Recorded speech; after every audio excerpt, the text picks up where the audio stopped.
What's going on, fellas? Welcome back to the stream. This is a part of our essentially daily stream where we stream every single day during the week, 8 p.m. Eastern time. So yesterday was a good stream. I appreciate everybody for showing up.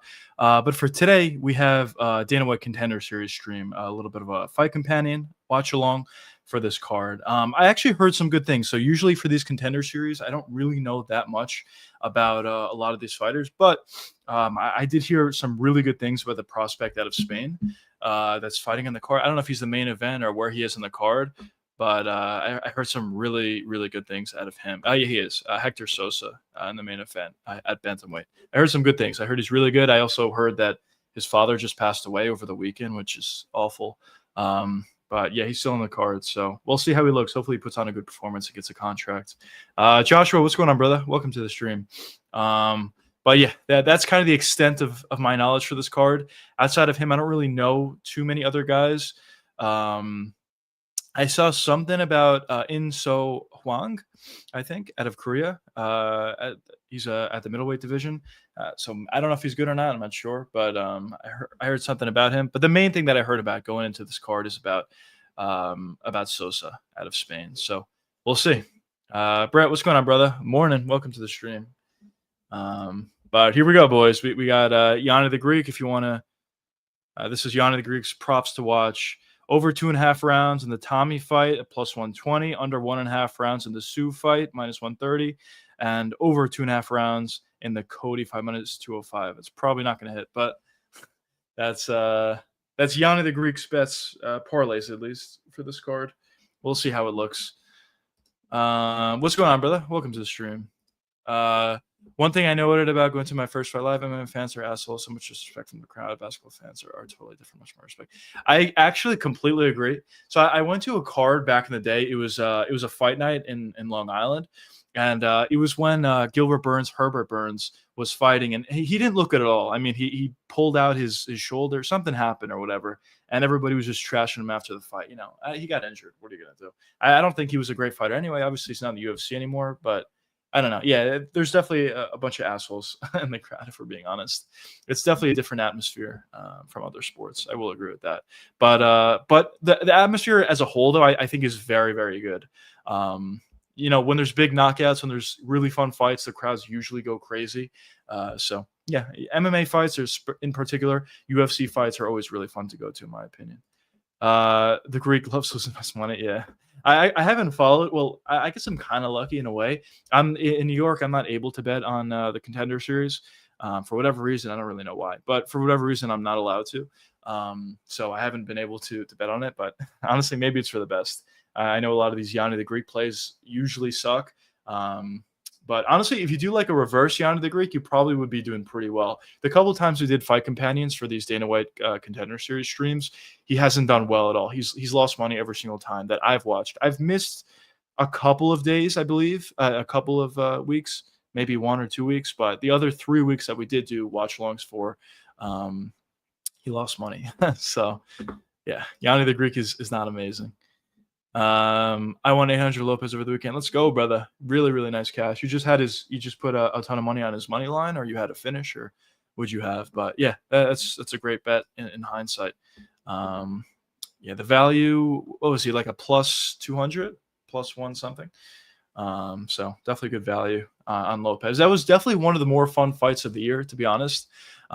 Both guys were really going for it. The first round was really fun, full mount for Diego Lopez, landing some big bombs and landing big shots, big elbows on Jean Silva. Round 2, Jean was doing a good job landing big shots until he got over aggressive, ran into the spinning elbow, and it was only a 2-round fight. So definitely a really fun fight for Joshua. That's really cool that you were able to see that fight live. But yeah, good stuff. Good stuff on the betting front as well for you, Brett.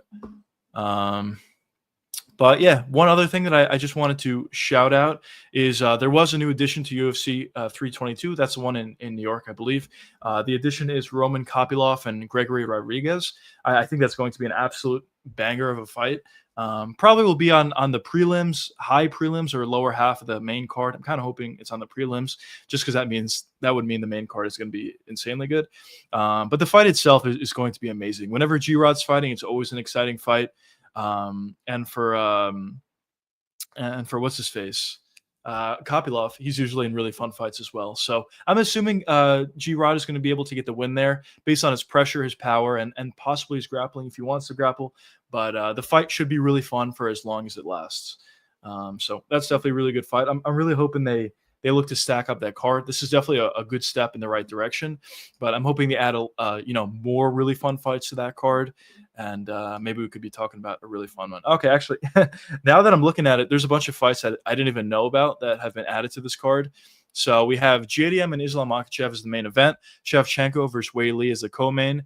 Then we have Leon versus Carlos Prates. Then we have Susurkaya versus Mechanico. That will not be on the main card. At least I hope not. But that's interesting. Susurkaya is a fun fighter. Kopylov versus Shirod, which I just mentioned. Bo Nickel versus Rodolfo Vieira. That's an interesting fight. We'll see. Tracy Cortez versus Aaron Blanchfield, whatever. Gerald Mearshart versus Kyle Dawkins, the fight of the decade. And Angela Hill versus Klein. Yeah, some good fights. Probably are missing a couple of probably two more main card fights, maybe one more main card fight, but looks pretty good. Crowd was definitely on Lopez's side. Jean got blood and booed at the building when they showed him, especially when it's the arena definitely, at least from the live broadcast, and obviously you were there, it definitely felt like they were on the side of Diego Lopez for Mexican independence. I know he's not even Mexican, but he's essentially or they're honorary Mexican, I guess, for that card, for that main event at least. And also, he's a really fun fighter as well. If Ian Gary was smart, he should fight Sean Brady on that card. Yeah, I agree with you. I mean, I think that fight is kind of inevitable. I mean, it was supposed to happen. I know Ian Gary didn't want to fight. Maybe the timeline was off, or I don't know. Maybe he just doesn't want to fight Sean Brady. I don't really know. But I would agree with you. That's probably a good spot for him to be on that card. Pushing his way closer to a title shot. There's a lot of guys that are close in that weight class. So if I'm Ian Gary, I'm trying to take whatever fights I could to potentially get a title shot. Crowd seem loud to me. How's it on TV? It was definitely very loud for the main event. I will say. Maybe some of the other fights it was loud, but like not as much. But for the main event, it seemed like it was very loud. Louder than other events. It was not. I don't think, at least from the TV, it didn't sound like it was louder than like France or something like that. But maybe like other cards like Vegas or I don't know, wherever else. It did feel like it was louder. And also it did help that fight was absolutely amazing, absolutely amazing card. So yeah. Or the fight. Did I say the card? The fight was absolutely amazing. Not the card. The card was okay. Lopez losing again if he fights Volk. Yeah, I think so. I don't think they're ever going to fight again, though. I think Volk is going to retire one way or the other. If he beats Lerone Murphy, I think he retires. If he loses to Lerone Murphy, I think he retires. So I don't think he's ever going to fight Diego Lopez again. But theoretically, if they did fight, I do think Volkanovski would win again. Unless they fought in like 2 years from now. If somehow Volk is still around in 2 years and they fought each other at that point, then yeah, I'd probably lean with Diego. But at this point, anytime soon, I think I would still lean with Volkanovski. Your channel's growing quickly. Thanks, man. I appreciate it. Yeah, I'm just trying to do what I can. Obviously, put out these videos and whatnot. Obviously, I'm trying to live stream as much as possible. So thanks for the support, everybody that's here. Thanks for all the questions and everything, and I really do appreciate that. Who's next for MVP at middleweight? Let's see. Who is next for MVP at middleweight? Middleweight. Let's see. MVP is number 9 in the rankings. He just is coming off a win over Jared Cannonier. You could do MVP versus Robert Whittaker. What a weird fight that would be. But you can do that, I guess. Why not? Probably will fight somebody ahead of him in the rankings unless you do MVP versus Izzy, but I believe they're friends, so that's not going to happen. MVP versus Sean Strickland, that'd be a ridiculous fight. I know Strickland's banned though for a little bit. I don't know. I guess I'll say MVP versus Robert Whittaker. I'll say that. But that would be such a weird fight, to be honest. Anyways, we got these boys about to start, so let's get our timer started and let's get right into this fight companion. Here we go. Round 1. Oh, Uchebo with a nice right hand. Head kick gets blocked. A lot of pressure here. Uchebo shoots in for a takedown.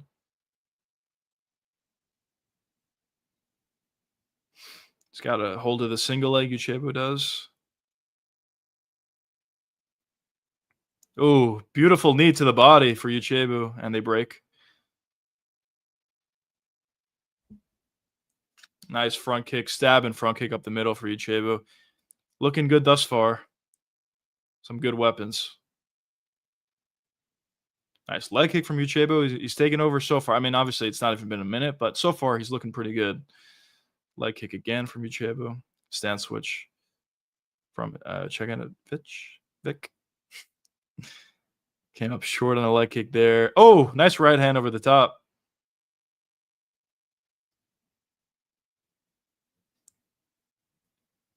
There you go. Nice takedown for Uchebo. Oh, beautiful elbow.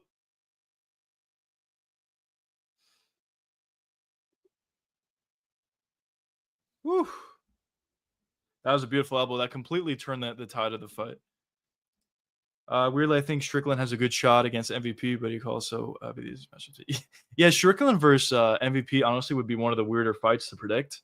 So honestly, I have no idea. If I had to say, I guess I'll lean with Strickland maybe based on pressure and maybe shooting for some takedowns, but I don't know, man. That would be a weird fight to predict, to be honest. Uchebo is definitely hard here. He has the body triangle locked in from the bottom, just trying to hold on and get his wits back about him.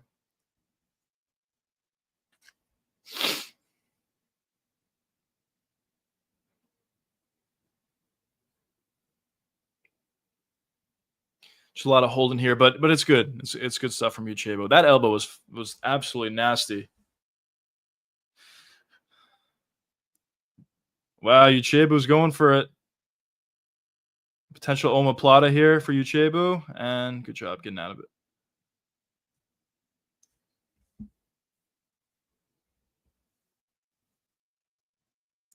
Good job passing here.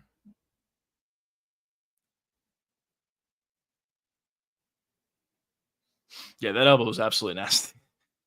Oh, man.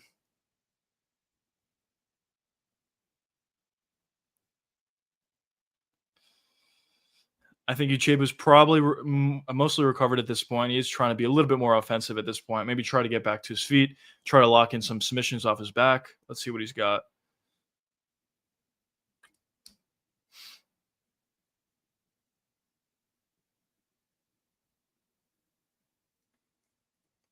Chavacek doing a good job. I don't know. So this guy's name Chavacek, I think.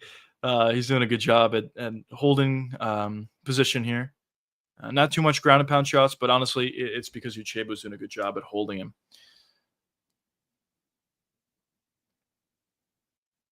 And also, yeah, he's got that wrist control also, which is a huge factor in this fight.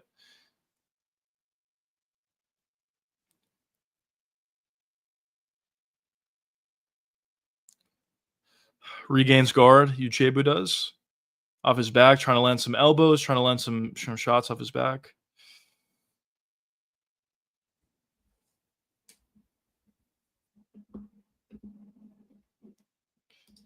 Daniil's the first round of playoffs. Might have had the best fight of the night until the main event. Yeah, that was beautiful ground and pound shots here.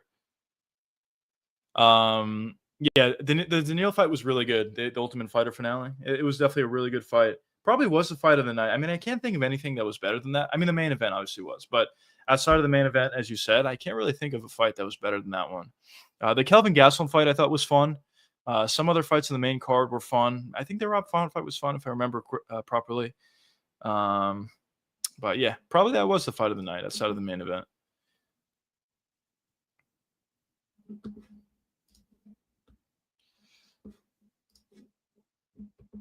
Cody's doing some landed some nice ground and pound shots here from the top. Chebo is doing a good job, as I said, at just holding the wrist and avoiding some of these ground and pound shots. But there you go, a couple of ground and pound shots there, and that's the round. All right, Cody won that round. He was losing that round in the beginning. Uchebo was doing a really good job at landing some big shots and some shots to the body, but that elbow completely changed everything of that round. So Yeah, Cody took it with that one elbow, and obviously had top position after that. Hernandez versus Diego Ferreira was good while it lasted, but the stop was just awful. Like 9 minutes. Yeah, that was absolutely terrible. That was insane. Honestly, some pretty good foot movement. I thought it was a little bit interesting, the game plan of Hernandez initially, but it turned out to be good. It turned out to be a good move, utilizing a lot of movement, kind of making Diego Ferreira come to him, which he was doing for the most part. Diego wasn't really doing a good job at cutting off the cage. And eventually, when the opportunity presented itself, Hernandez found a beautiful counter. But yeah, the stoppage was not good. It was definitely not good at all. But yeah, that was fun. That was fun as well. But getting right into round two here, fellas. Pretty good first round, but here we go. Round two. Some more pressure here from Uchebo. Oh, switch knee, partially lands. Head kick gets blocked.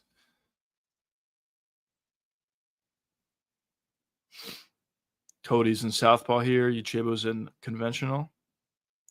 Ooh, right hand over the top for Cody. Oh, another right hand over the top for Cody. Starting to land a little bit better here. Nice leg kick for him as well. Oh, another big right hand over the top for Cody. He felt his way into the fight a little bit more. He's doing better work here. Does seem like he has the more power, at least so far. Anything could change, but seems like he has pretty good power. Nice stabbing front kick from Uchebo. Yeah, that because he has the size advantage, the length advantage, Uchebo does, it definitely would benefit him to utilize those front kicks. Keep Cody off of you for one and for two. There you go again. Beautiful. Oh, nice left hook over the top. But also it's going to start to zap the gas tank of Cody as well. So I think that's definitely a weapon that would be helpful for Uchebo. Cody kind of waits for his opportunities and then he explodes with big combinations. And he's been able to land a couple of shots with some of his combos. Does fight, it seems like at least he fights pretty well out of both stances. A lot of time in the southpaw stance here for Cody. But yeah, it looks like he fights pretty well out of both stances. Just to give different looks to Uchebo, which always does help out. Oh, beautiful. Oh, body kick into a spinning back fist for Cody. But Uchebo did eat that, and now Uchebo's on the pressure. Pretty good fight so far, to be honest. Some pretty good action from both guys. Left hook, right hand. Nice jab lands for Uchebo. Leg kick comes up short for Cody. Right back into the southpaw stance.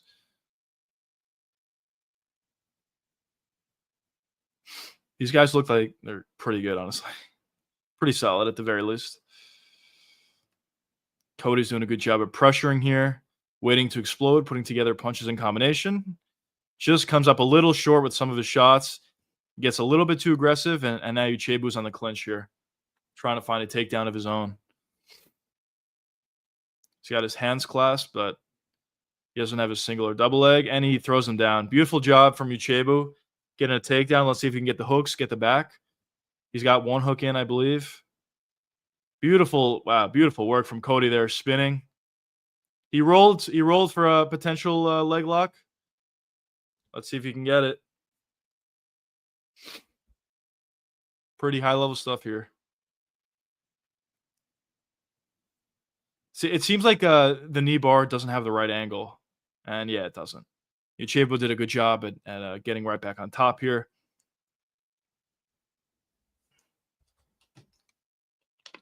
And now Uchebo was kind of settling in on top here, landing some nice elbows. Uchebo's going for the back here. Let's see if he can get the hooks in. Obviously, that's the most important part. So far, no. Good job from Cody, spinning. And now Cody's going to end up on top here, it seems.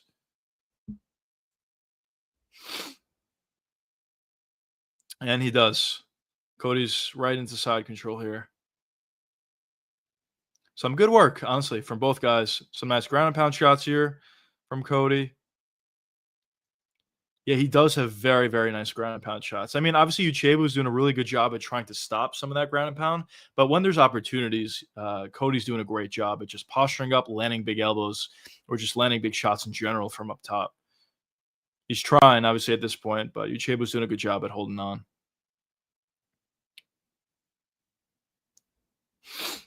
Good work so far from both fellas.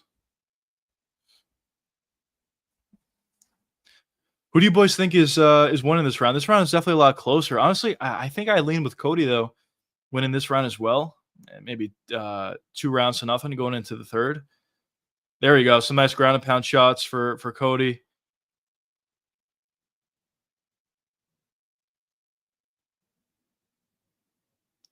Nice elbow there. Yeah, I think this is Cody's round here. Some shoulder strikes, very creative on the ground. Yeah. I think it's 2 rounds to nothing in favor of Cody here. But second round was definitely closer. First round I thought was very obvious. Second round was closer.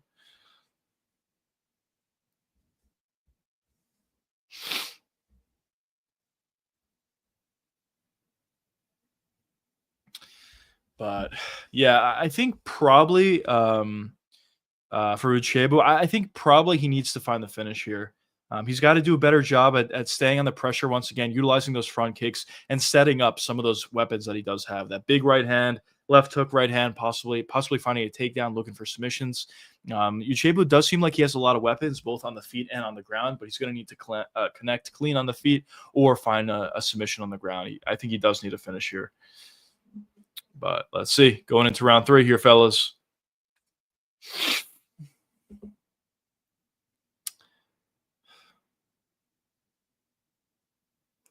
And round 3 about to get started. Just about now. All right, let's go, fellas. Round 3. Good pressure. Oh! Big right hand from Cody. Oh, he's out. He's done. That's it. That's over. Wow, what a shot. He's definitely getting a contract. Beautiful shot from Cody. Beautiful right hand. Had him hurt bad. Left hook finished it off, and that was it. Yeah, he's getting a contract for sure. Amazing, amazing performance from Cody. Did good work on the feet. Very powerful, relatively technical. On the ground, he did some good work as well. Good stuff. Looks pretty good. Great fight to start it off. And it wasn't an easy fight. Ucheba is a pretty good fighter as well. I wouldn't be shocked if he gets another opportunity on Contender. But yeah, that was a beautiful right hand. And then the left hook finished it off. And he was out from there. That was it. Look at that. Beautiful counter right hand, land clean, left hook. And that was it. It's probably over even without the left hook. But the left hook definitely, definitely ended it.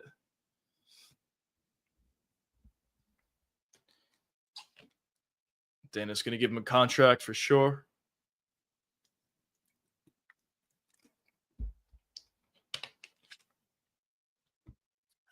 I don't know, for our boy Cody. Good fight. Definitely a good fight.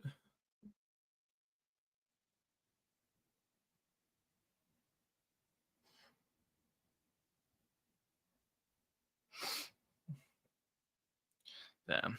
Chabo is upset about the results. But yeah. Cody looked good. And he was the underdog. I don't know what Yanni the Greek had for that one, but he was the underdog.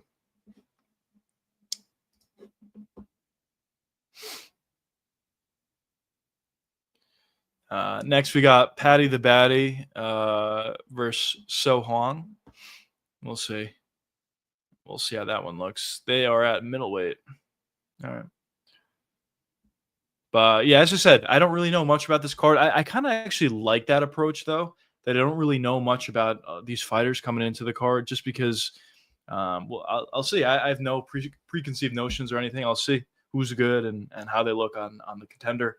But as I said, that the Spaniard in the main event, that's the only guy that I've heard of. And I've heard some really good things. It appears that he's really good fighting over in Spain, but we'll see. We shall see, fellas. By the way, fellas, what do you think of the Carlos Ulberg Dominic Reyes fight? I definitely lean with Dominic Reyes for sure, and I'm definitely rooting for Dominic Reyes. I just put a video together about that, which will come out very soon. But actually, I think it comes out tomorrow. Wow, that was a beautiful overhand right to left hook. That was so nice. I am definitely rooting for Dominic Reyes. I actually think he has a path to victory here. I'm not that high in Carlos Holberg, to be completely honest. But we'll see. We'll see what happens. Obviously, Dominic Reyes is running hot at this point, but his chin is always going to be a concern for him. He could be winning the majority of the fight, get clipped, and that could be it. So we'll see. But I slightly favor Dominic Reyes in this one. One thing I do want to make a complaint about, which I'll also be putting a video out about that as well, is how is Junior Tafa in a co-main event of any card? I don't care if it's a pay-per-view, a fight night, an Apex card. I have no idea how that guy is not only in the UFC, but how is he, how does he have a co-main event spot? It's insane, but whatever. What can you do? It's unfortunate, honestly, that he's getting these situations, but I guess hopefully for his sake, he can get a win, make some improvements, but I just highly doubt it. I really don't think Junior Tafa is good at all. I don't think he does anything well. But we'll see. I guess we'll see. Him versus Ubo Islam. It's funny. I kind of think they're both frauds, but I think Junior Tafa is probably more of a fraud. So we'll see how that looks. But the rest of the card is just like okay. The exciting part to me personally about that Olberg card is the fact that they're in Perth and the main event is good. But the card itself is not amazing names. But whenever they're in Perth, the crowd is amazing there, and I talk about this a lot. But the crowd being amazing like really does help a lot.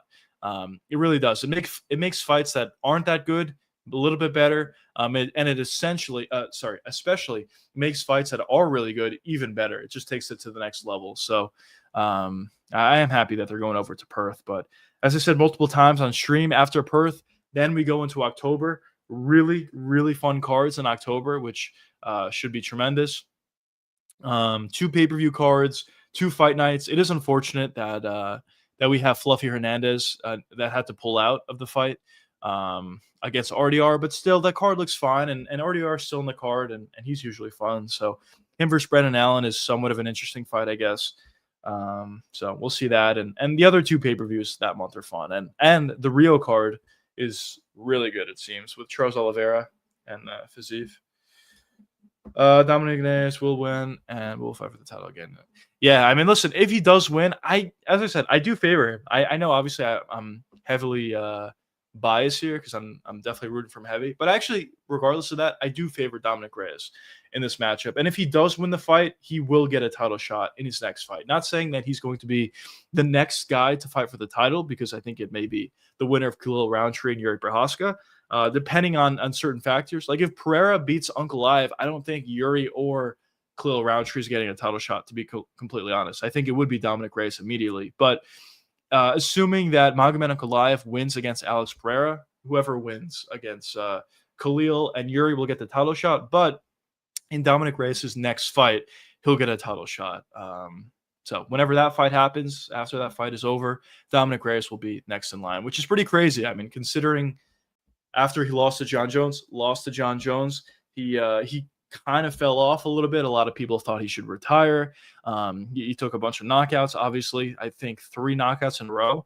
And then ever since then, he's just rattled off some wins, 3 knockouts in a row in his favor. I believe it's been 3 in a row, and we'll see how he does against Carlos Ulberg. As I said multiple times, I always felt that Carlos Ulberg is like okay, but I always felt like he was like slightly fraudulent. I don't think he's nearly as good to be fighting for a number 1 contender fight. I don't think he's nearly as good to be the 3rd ranked guy at his weight class. So because of all those factors, I do kind of believe Dominic Reyes has a real chance here. And also on top of that, the big thing that kind of plagues Dominic Reyes is when other guys are super explosive and athletic and powerful. And for Carlos Ulberg, he's not really that, if we're being honest. He kind of like spars out there a little bit. I know a lot of people criticize Izzy for kind of sparring during his title run, jabs and leg kicks. Carlos Ulberg doesn't do exactly like the same way as Izzy does it, but he definitely kind of spars out there a little bit, which actually is a style I think may favor Dominic Reyes if he doesn't have to worry that much about shots coming back his way. But we'll see. We'll see how that fight looks. And as I said, the rest of the card is just like fine. Jack Jenkins is always fun, and he's on the card. Magny, the legend, is on the card. So he's going up against Jake Matthews. Justin Tough is on the card against LFA fighter, I believe, another addition to the heavyweight division. We'll see if he's good or not. But Justin Tough is usually fun, win or loss. Cody Thickness is on the card. So Jamie Malarkey. There's definitely some like relatively fun fighters on the card. So we'll see. We'll see how that one pans out for the boys. But hopefully the main event turns out well for the fellas. And we get our boy Dominic Reyes walking away with a win here.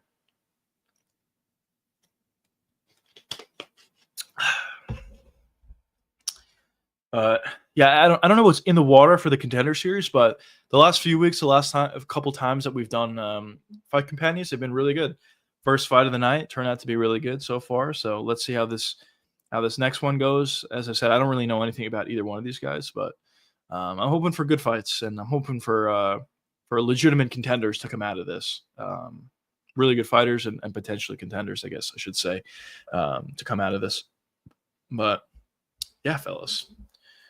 Should be good. Should be good. Kind of sucks that we have no UFC this weekend. Is there any I don't think I've ever uttered these words ever in my life, but is there any PFL going on this weekend? Let's see. PFL schedule. Because if there is, honestly, I might just watch it. October 3rd. No, obviously that's not. No. So their next event, wow, that's weird, bro. Their next event is the Dubai card. That card actually looks pretty good. Dubai card for PFL Dubai with Hughes and Usman Nurmagomedov. That's a great fight that they can always put together. And even the rest of the card looks good. So I guess there's no PFL cards until then. So that's interesting. They honestly really must bring in absolutely no money if they're not even able to put fight cards that frequently until October 3rd. It's like a couple weeks off, and I don't think there's been a PFL card in a couple weeks. So yeah, they're definitely not bringing a lot of money. That's honestly another reason for why I criticize Francis Ngannou. They're clearly not bringing a lot of money, and they got to pay Francis like so much money. But whatever. Enough bashing on Francis. But yeah, these boys are walking out at this point. Let's see how the fight plays out. But yeah, I just want to say once again, thank you everybody for joining the stream. I really appreciate it. Obviously, just trying to do my best here, just trying to stream and stream as much as possible, I should say. And yeah. Just need to give in. Yeah, it's true. It's true. It sucks. I mean, going into the Paris card, I was just like fiending for some MMA because there was no card before that, and then the week before that was the China card, which is really early, so I didn't really get to watch it. So I was fiending for like 2 weeks to get some MMA, and obviously we have no card this weekend. So I was like, I'll even watch PFL, even though it usually sucks. But yeah, unfortunately, no PFL card. But all jokes aside, though, I legitimately will be watching that PFL Dubai card on Friday. Honestly, I may just do a watch along for it as well. Actually, you know what? I just thought of it's probably going to be a pay per view. Do I really want to pay for PFL pay per view? I just thought about that. Maybe we'll get around it somehow. But I may do a watch along for that. Honestly, I probably will. So October 3rd was that a couple weeks from now. So that should be good. But we'll see, fellas. And you guys planning on watching that Dubai card? If not, I get it. That's the PFL. But hopefully it's good. Anyways, we got Patty the Batty in here. Let's see how he looks. Just about to get started into our second fight of the night. These Contender Series cards usually go by pretty quickly. Let's see, though. Micah Beltran. Here we go. Round one. McCory is so much bigger. It's insane than Huang. But Huang doing a good job of pressuring here. Nice front kick up the middle. Nice leg kick for McCory.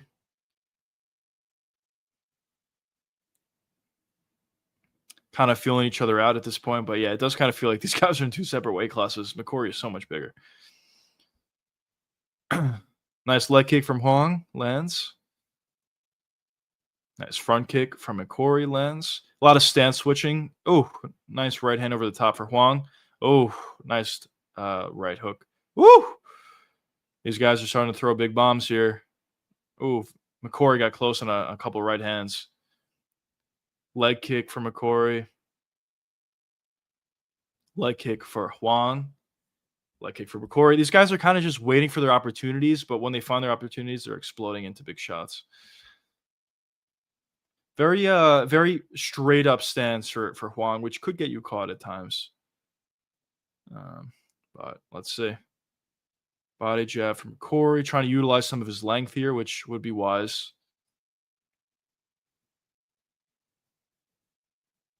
Jab came up a little bit short for McCory.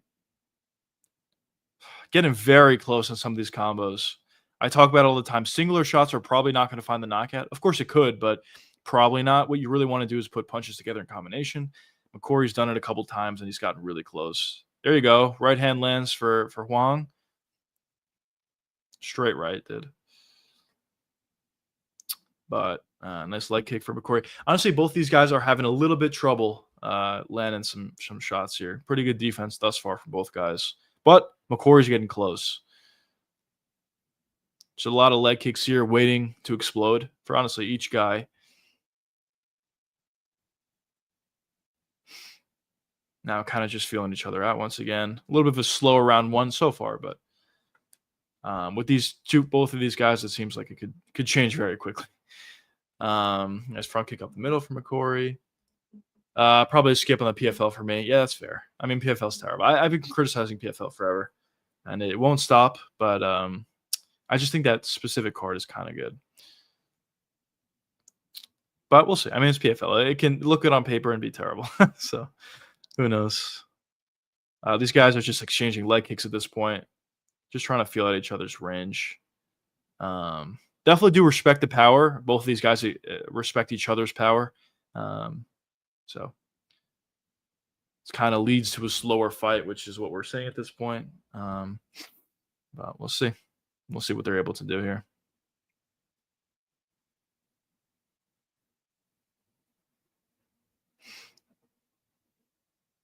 Right hand over the top gets blocked from McCory. Front kick up the middle from McCory. One of these guys is going to need to take a chance sooner or later. Maybe the first round they're utilizing just to feel each other out, but as the fight progresses, somebody's got to take a chance. It's going to be tough to get a UFC contract fighting like this for either guy. Well, good pressure here. Nice right hand from Huang. More pressure again. Right hand partially lands from McCory.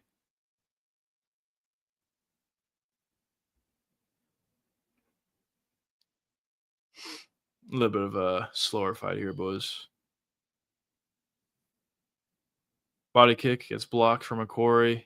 Huang is really coming close here. Ooh. Honestly, both guys threw some big bombs, but they both missed.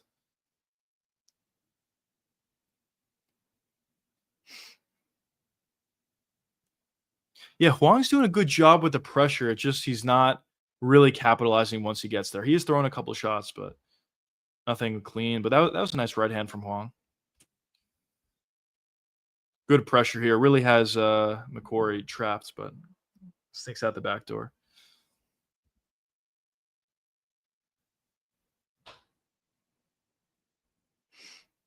Nice leg kick there for McCory.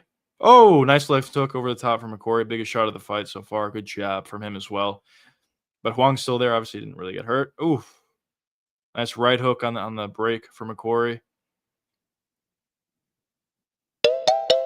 And that's first round. Close. Honestly, I don't really know who won that round. It was close. Nothing of significance from either party. Obviously, a lot of pressure from Huang during that whole round, but he didn't land anything that big, and neither did McCory. So I don't know. I don't know when that round. Maybe McCory, he landed some more leg kicks and body kicks. But as I said, if either one of these boys want to get a contract, they're going to need to pick it up. And and potentially find a finish, or at the very least, go for it a little bit more.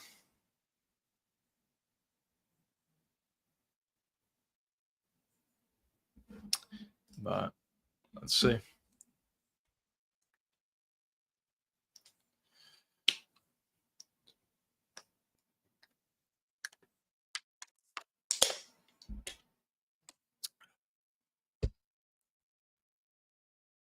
All right. Anyways, go ahead into round two here.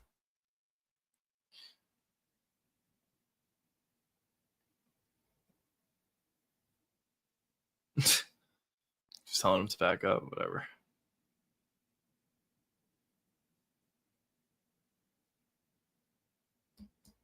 All right. Not that big of a deal to back up, but all right, get into round two.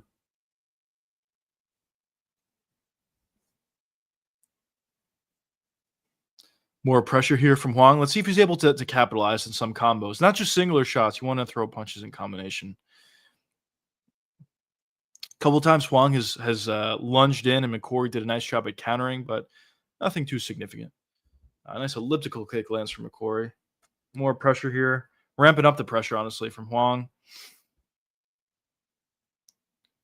Nice. Oh, I don't think anything landed there. Just a slip for Huang. A lot of leg kicks, though, from McCory. Could potentially add up as the fight progresses. Nice leg kick for Huang.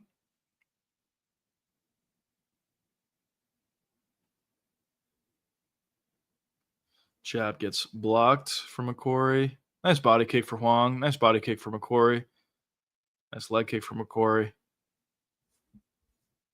I mean, obviously easier said than done, but these guys are really going to need to go for it a little bit more here. Oh, as I say that, nice left hook from, here we go. Nice left hook from Huang. McCory did a good job at kind of getting out of there, but now Huang is right back under pressure. McCory doesn't love the pressure here, so Huang's doing a good job with that. He's just got to land something of consequence.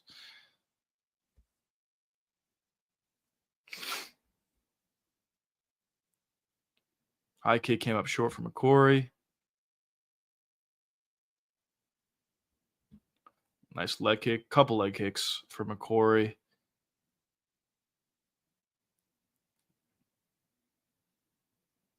It is a good point. The commentary team's talking about this. Huang's doing a good job at pressuring, getting him to the corner, and then he kind of just lets McCory out, which is a good point. I mean, you are doing a lot of work just to pressure, and him just breaking out as easily as he has been is not an amazing look for our boy Huang. But McCory here is on the clinch, landed a nice elbow. Let's see if he's able to find a takedown or at least land some damage from here. Neither one of these guys, honestly, are landing that much damage. But Huang did a good job at breaking off. Now McCory is on the pressure a little bit more here. I mean, listen, obviously McCory's doing a good job at kind of getting out of those situations where Huang hasn't backed up. But for McCory, throw a couple shots out there and get on the pressure yourself. At that point, you can start to land big shots and potentially find a finish. But he's kind of just content and backing up and throwing some leg kicks. And when he gets backed up in bad spots, he'll throw a couple big shots to get Huang off him. But it's difficult to win a fight like that. You're going to really want to not counter. You're really going to want to pressure yourself. There you go. Nice right hand lands from McCory. Not too powerful, not too much of an effect at all, but nice right hand. More pressure. I mean, this is literally the story of the fight. Nice knee for McCory. Head kick came up a little bit short for Huang. Here we go. Let's see if Huang can land a big right hand here. He's just pressuring, but he's waiting a little bit too much. And he's throwing singular shots, which I talk about a lot. You got to throw punches in combo to land a big shot on a lot of these guys. Right hook came up short for McCory. Yeah, McCory's just getting out too easily. There you go. Jab to the body. Left hand up top for McCory. He's got a throw here. Does Huang. Man, at this point, it's they've obviously felt each other out. McCory's doing a good job getting to the clinch. Let's see if he can land a big elbow on the break potentially. Oh, spinning elbow. I think that landed, but didn't seem like it did anything to Huang. Maybe it didn't land.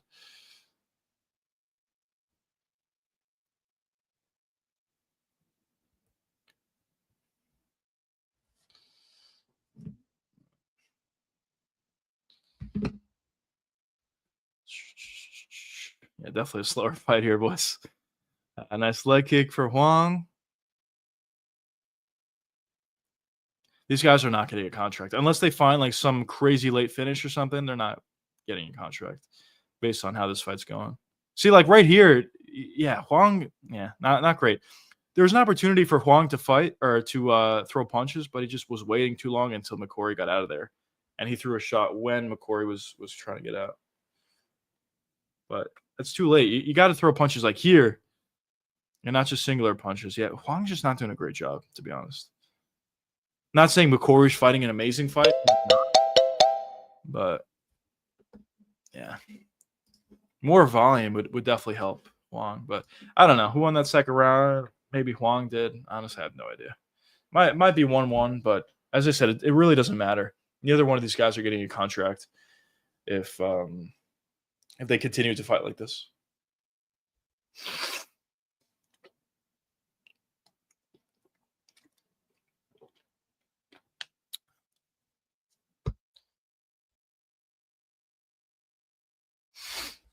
Showed a good chin though. He took some not humongous shots, but Huang took some decent shots and he was able to eat them pretty nicely. That spinning elbow was the biggest shot though. It's actually a big shot, and yeah, it didn't affect Huang at all. So good job by him, I guess. Good chin. Getting to round 3 though here.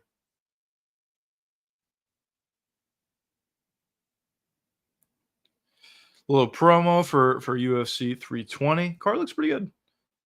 We'll see. Pretty close too. Starting, Mike Beltran's got to do his live performance before we get the fight started. Let's just fight here. But get into round 3. Good pressure again. Maybe look to put some more volume in here if you're Huang. I mean, he took the biggest shot of the fight and he took it very easily. So get a little bit more busy if you're Huang, for sure. Leg kick for McCory. There you go. Left hook. But then McCory easily just gets right out. Not great footwork and not a lot of volume out of Huang when he's getting McCory alongside the cage.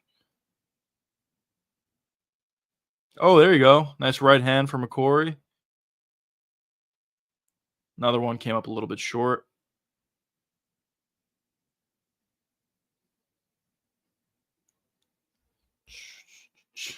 Chat, this fight sucks. I'm going to be honest. This fight's terrible. Hopefully we can just get through this fight. Maybe we find a late finish, which I doubt, but I just want to get into the next fight at this point. There you go. Nice left hook over the top from McCory.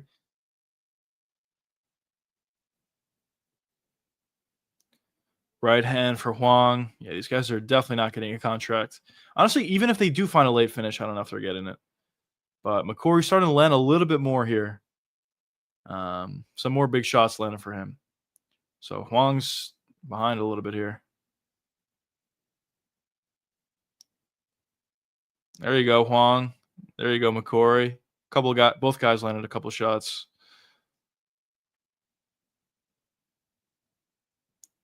There you go. Right hand for Huang, left hook for McCory. McCory's going for a little bit more here, which that's weird. Which I do respect. Nice right hand over the top again for McCory. He's finding the mark a little bit better here. Nothing too powerful though. But he is finding the mark a little bit more. But honestly, part of it is due to the defense of Huang. He's doing a good job.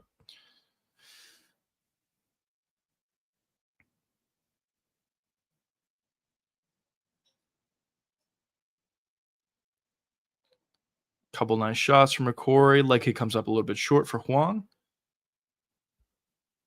Left hook came up short for Huang.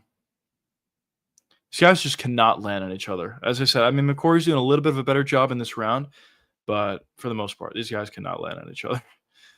I guess to one point would be both of them have good defense, but you know they're also not throwing enough to land big shots on each other. So the volume is not there. There you go. There you go. Throw a shot here. What is he waiting for? Oh man, Huang is getting in good situations here to land big shots. He's just not throwing. I don't know what he's doing.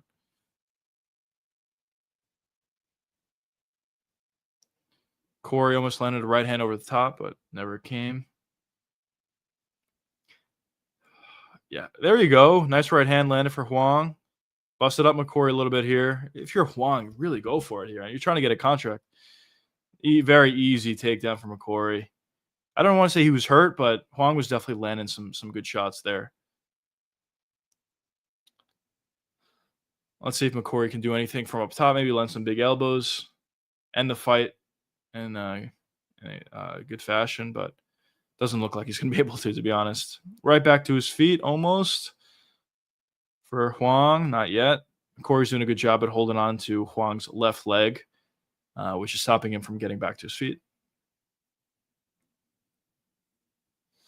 Feel like we're just going to be Huang is talking to the ref to break this up, which he's not going to do. But Huang gets right back to his feet. Let's see if he can break off here.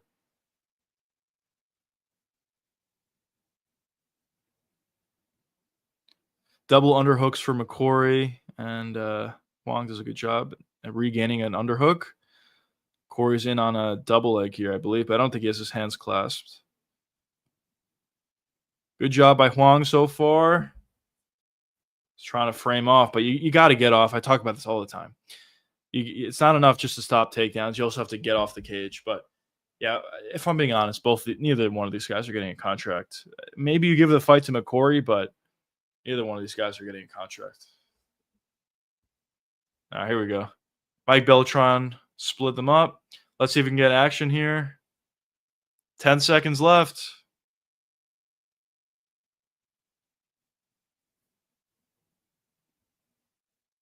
Three, two, one. All right, that's a terrible fight. That was a terrible fight. But all right. Who won? Who do you boys think won that fight? Honestly, I don't know. Doesn't really matter. But who do you think won that fight?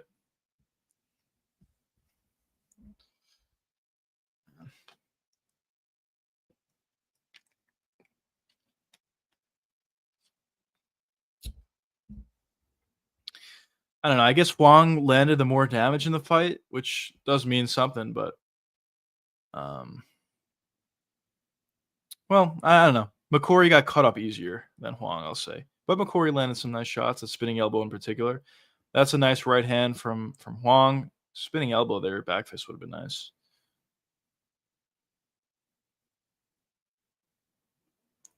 But we'll see. Let's see who they give it to.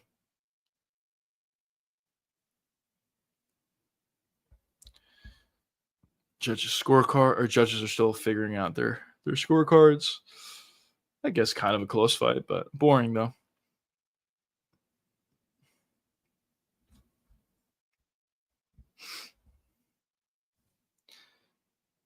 Let's see, boys.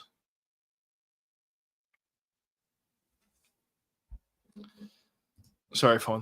No, all good, bro. Thanks for being here.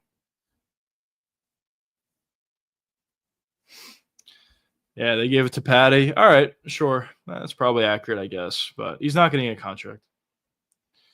No contract for that fight. Yeah, definitely not. That was one of the not the worst. I mean, I'm sure there's worse, but that was one of the worst fights I've seen on the Contender. To be honest, that was bad.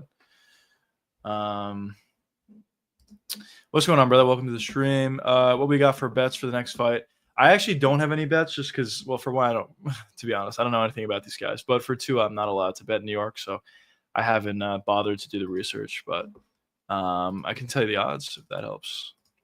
Next fight. What is the next fight even? It is Gnat and Livingston. The odds actually are not even out for that fight. But yeah, I don't have any bets or anything. The only thing I will say is that Sosa guy in the main event, the Spaniard. I heard he's very, very good.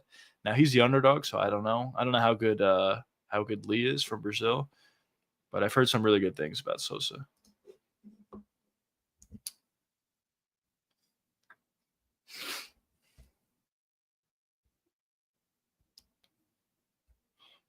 Yeah, I don't know. Maybe one of these guys or both of these guys will get another opportunity on Contender, but they're not obviously not getting a contract tonight. Let's see. His face is busted up for a relatively boring fight, to be honest. But Patty said he felt a bit jet lagged and heavy from the fight, but he's happy just to get the win.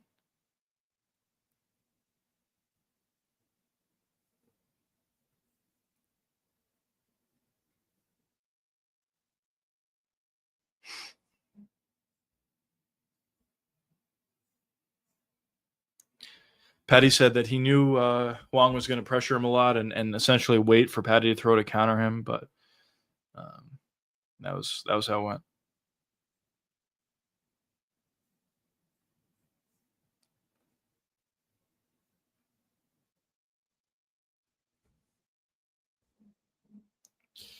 I came home from vacation. My AC was not working. Ah, man, that's the worst. That sucks. Great thing to come home to. Damn. But all right. Luckily, it was an easy fix. Oh, that's good. That's good. Um, but yeah. All right. He's 7-1. Won't get a contract as we said, but hopefully we got some good fights.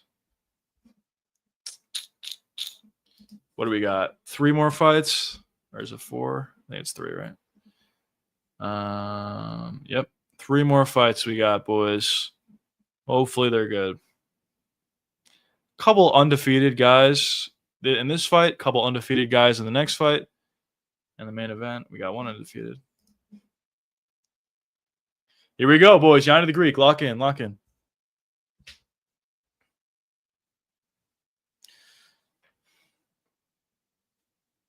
Let's go in Tommy Gant at minus 145. Bet accordingly, fellas. Oh, man. I was playing basketball today after work, and I got home like 10 minutes before I had the stream to go live, so I was rushing. But yeah, but all right, here we go. Get into the next fight, fellas. Another Long Island, New York fighter. What is this? Who's from Long Island, New York?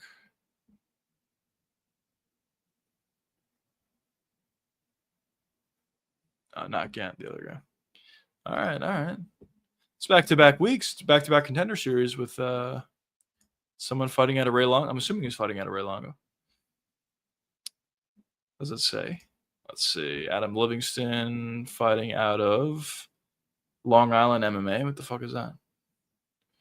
That's just Ray Longo. Yeah, I don't know if it's this.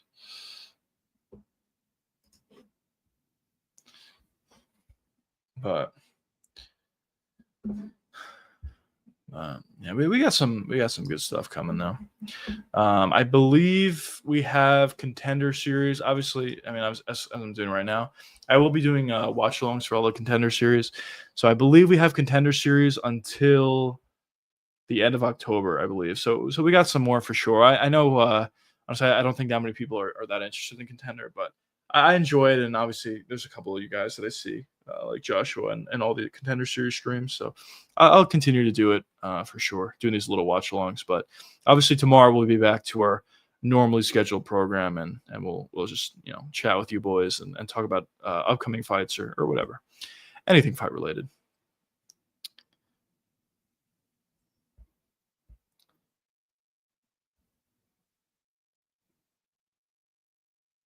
What is Long Island MMA? I've never heard of it.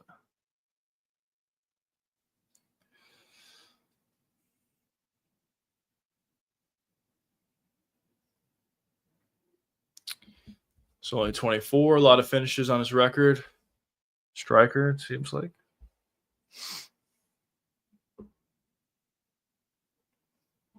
Let's see. Hopefully we see a good one here.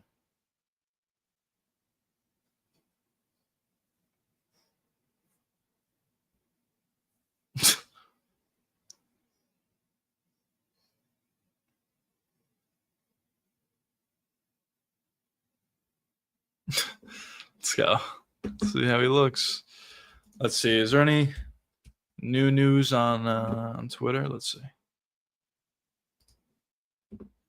Um, no, yeah, not really. Yeah, the one big thing that came out, the big news, I guess, was Roman Kopylov and Gregory Rodriguez, which is a great fight. That'll be added to UFC 322, which is in November in New York. So that should be good. Also, I don't know if I mentioned this on stream, but what's his face? There was a fight booked for Ante. Who's he fighting? Tybura? No, not Tybura. He just fought Tybura. He's fighting. If I could find it. Oh, here we go. He's fighting. Ante's fighting Waldo Cortez Acosta, which I think Ante should win. They're kind of pushing him quickly, which I like. Waldo Cortez, I think he's terrible. I've talked about it a lot, but he's number 6 in the rankings, so definitely step up in competition, or at least in the rankings for Ante Delia. So we'll see how he looks. I think he's pretty good. And obviously also Sergey Spivak versus Shamil Gaziev, the GOAT, are fighting at UFC Qatar, which is a really good card. Honestly, jokes aside with Shamil Gaziev, I'm kind of interested to see how he looks. But also just in general, that UFC Qatar card looks so good. Main event, it seems like not guaranteed, but it seems like it's going to be Arman Tsarukyan, Dan Hooker, which will be great.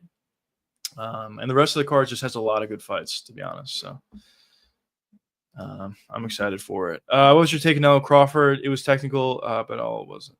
Wanted to see. Yeah. I agree. It was technical. Obviously, it was good. Crawford is definitely one of the greats. I am definitely a boxing casual, so I don't know that much about it.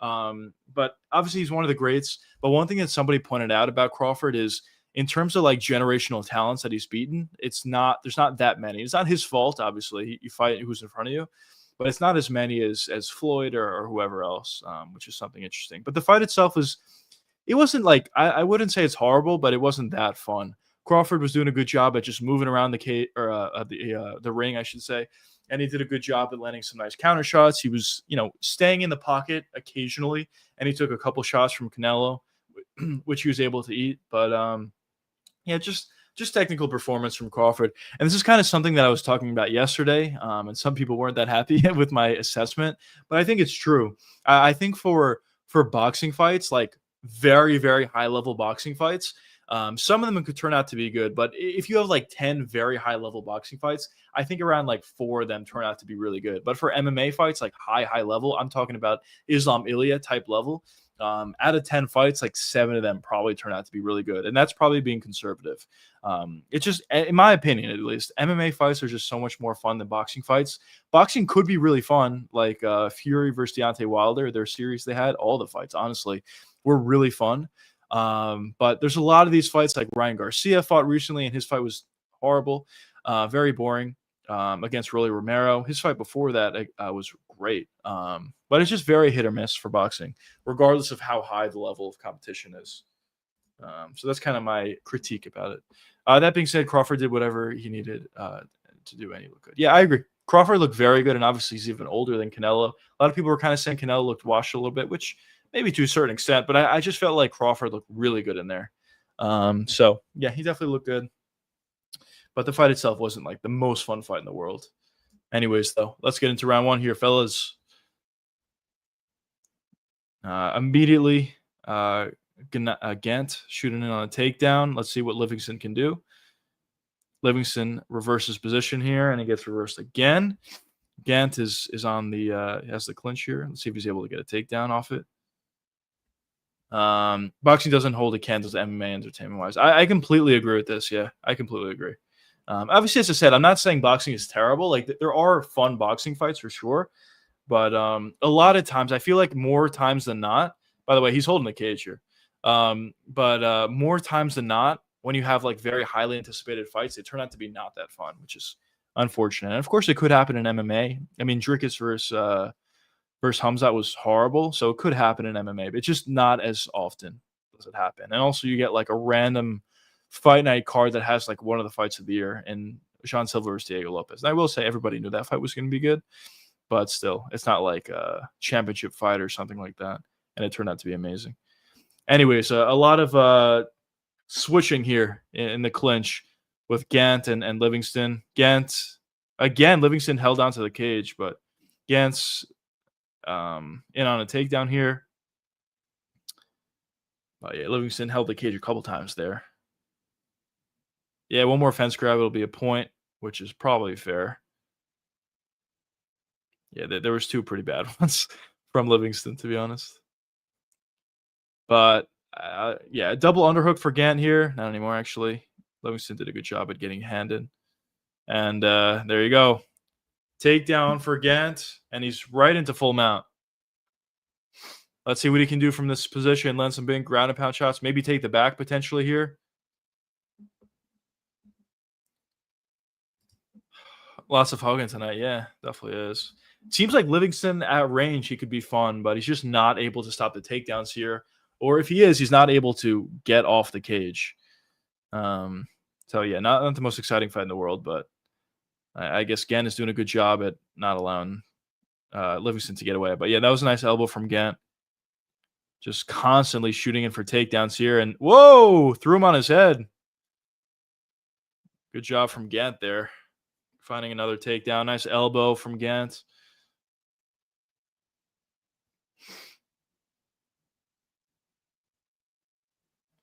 Potentially setting up a Dars. Or is that just a guillotine? He's about to tap. It's a wow. All right. Good performance from Gant. And he's kind of talking shit here. Do they have a beef going into it or something?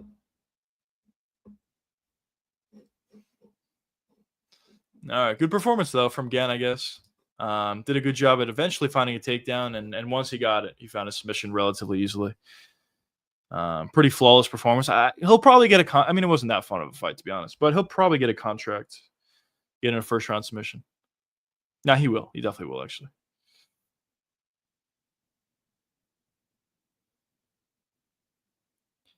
I think he's talking shit. I don't know. I guess they had beef or something.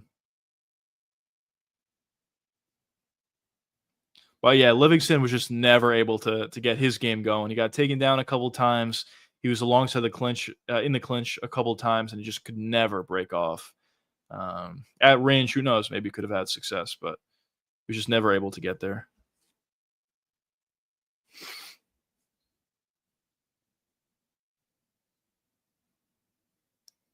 Wow, Gant is 32. A lot of these guys in the Contender series are really old, at least for prospects, for being prospects, which is kind of crazy. Um, but all right. At least he finished the hug fest early. Yeah, yeah, for sure. I really wish he was held at range. I feel like this Livingston guy could have been exciting at range, but he just was never able to get there. But yeah, I agree. At least he was able to end early.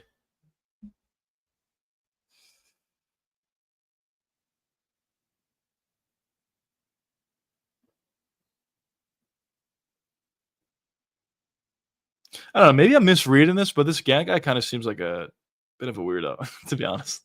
Just like staring down his opponent after the finish. It's like, all right, whatever. But maybe I'm just I'm off on that read.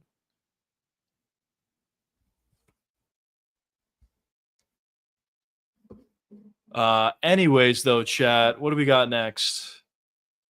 Only two more fights. LI and Iowa. Iowa. I don't know. But all right, we got those two boys next. One out of Poland, one out of Brazil, both undefeated, 4-0, 5-0 respectively. Let's see if they can do some big damage and maybe find a finish early, or at least an entertaining fight. The first fight of the night was good, but the last two have been pretty bad.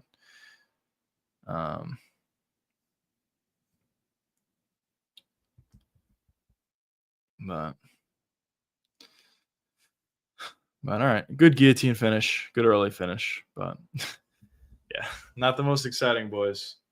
We need more action, fellas. Put me in there. Just kidding. Let's go, DC.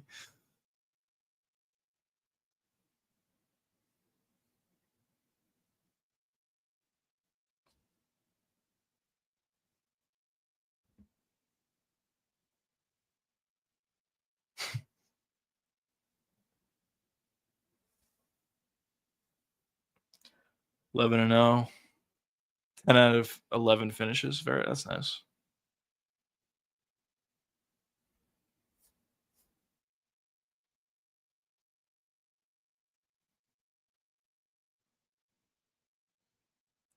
Gant said he usually doesn't go for submissions. He usually goes for ground and pound, but the submission was there, so he went for it. Good IQ, I guess.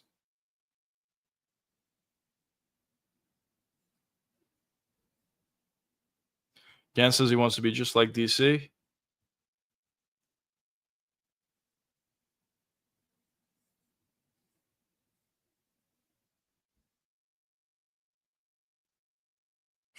There was a beef, I guess, sort of. They're just staring at each other. I don't know. Whatever. Yan said he's just doing whatever it takes to get a guy out of there. All right, let's get into the next one. I don't know. What do you boys think? He'll get a contract? I guess he probably will. He probably will. Yeah, so we had 3 fights so far. 2 of them get a contract.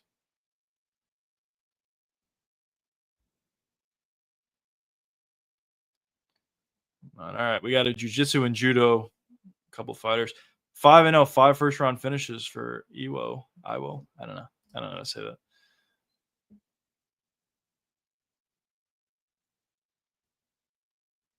Muhammad Ali. Oh man. Let's go. 4-0 Muhammad Ali out of Brazil. That's hilarious. Anyways, doing a promo for Pereira versus Magban. That fight's gonna be good. I think so. I think it's gonna look very different from the first fight. Not saying the result's gonna be different, but I think the fight itself is gonna look very different than what it looked like the first time. I think Pereira is gonna be a lot more aggressive in the rematch compared to what we saw him do in the first fight. Um, is that going to be enough to get the win? I don't know. Maybe he can get countered, but I think it'll look different. What the fuck? Muhammad Ali's fighting tonight, boys. He's back as a Brazilian. Oh, man.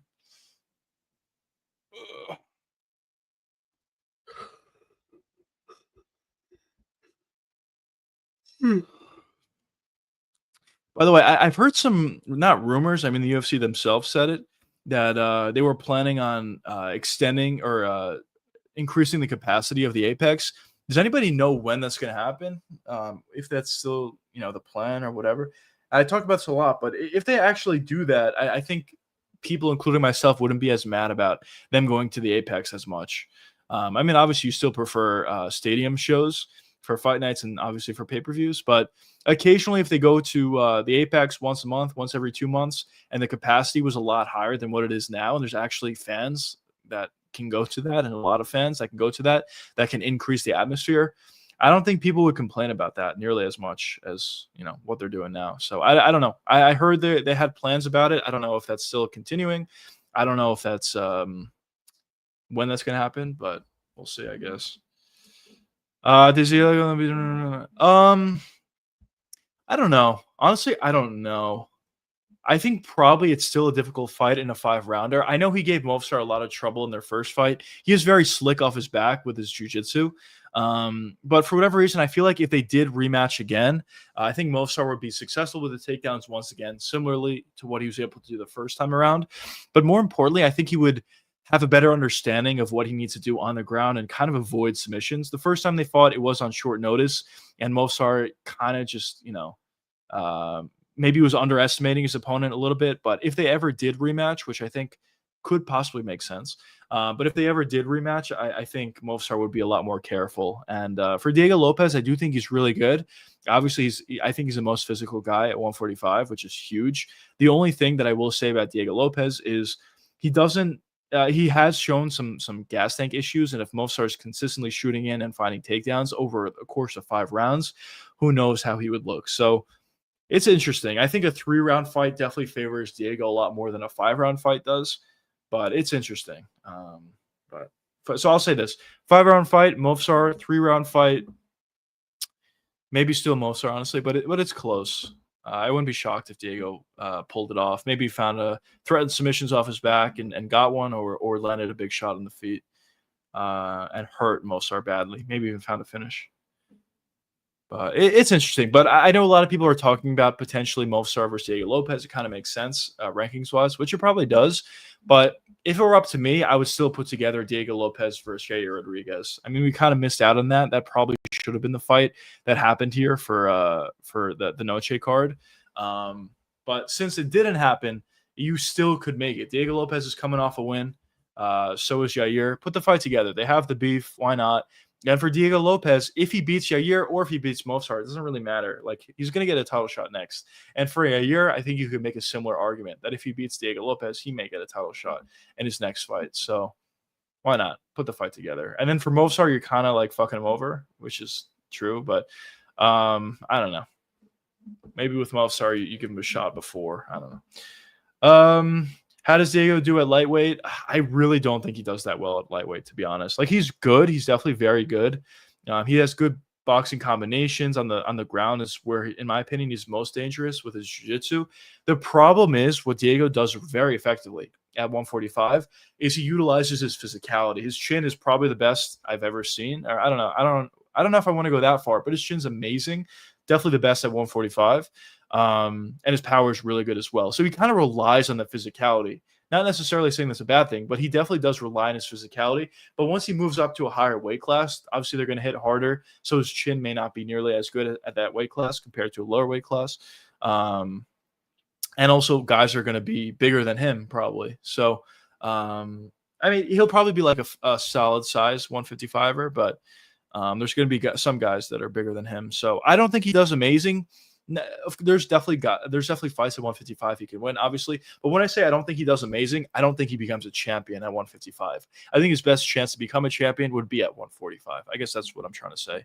But he's definitely a good fighter, really good chin, obviously, really powerful, really good jiu-jitsu. But yeah, he does rely a little bit on his physicality. The shots that he was able to take against John Silva is honestly beyond me. He took probably like 6 or 7 huge bombs from Jean Silva, and Jean hits really hard. So Diego's chin is insane, and it definitely has to be studied. It's incredible. But yeah, but here we go, Muhammad Ali, boys. I don't know if you guys had that on your bingo card, but we got Muhammad Ali in the Contender Series. But let's see how he does. Here we go, boys. Lock in. Yana the Greek. Muhammad Ali. What are we doing here? So funny.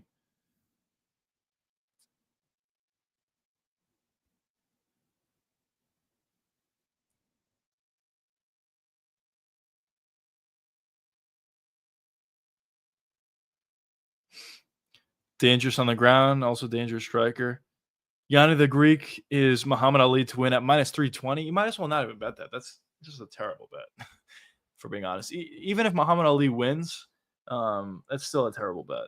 -320. What value are you getting out of that? But all right, let's see. He's 4-0, 3 wins by knockout, but he's known for his jiu-jitsu. So we'll see how he does. Honestly, there's a lot of examples of fighters like that have very, very good jiu-jitsu pedigree, but they just decide to strike. G-Rod, Gregory Rodriguez, Gilbert Burns even. Maybe not as much as G-Rod, but Gilbert Burns even to an extent. It happens a lot. I'm kind of curious why it does, but I guess those guys are also very physical and athletic and powerful. Anyways, another older guy in the Contender Series, 31 years old, for Muhammad Ali.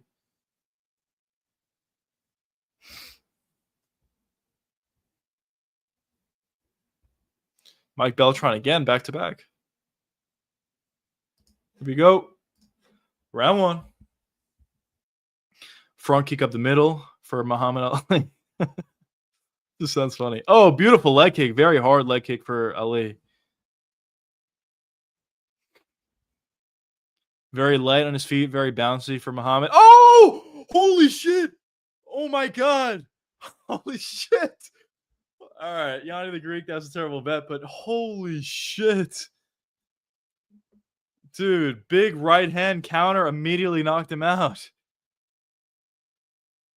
That was unexpected. Holy shit. Beautiful right hand counter over the top. Dude, what the fuck? What's going on? How are you? I'm good. I'm good. How are you? Holy shit, chat. That was insane.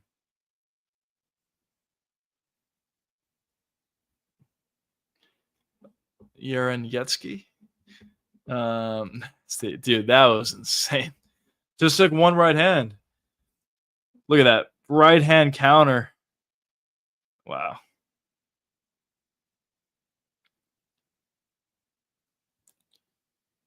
He countered the jab. Very lazy. Honestly, lazy jab and beautiful right hand over the top. Countered. What's your name? You're gonna sell me something probably. Um,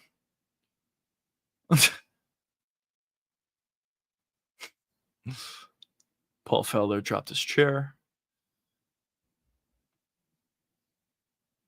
That is some performance. That's what I was saying. Like on the Contender Series, in MMA in general, you never know what's going to happen. You can't take a minus 320, especially in the Contender Series. And obviously, it backfired for Yanni the Greek. So that's another Yanni the Greek play that was terrible. That one is worse than normal, though.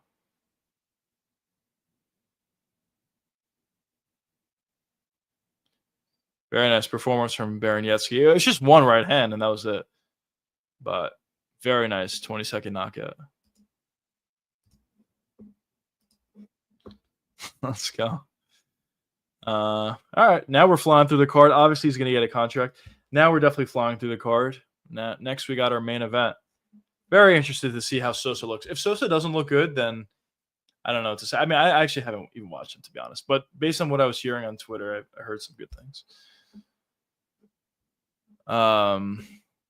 Dennis says he's been talking to Conor McGregor nonstop lately, and Conor McGregor is dead serious about returning to the UFC for the White House card. So it kind of feels like Conor's going to be on that card, to be completely honest. So we'll see.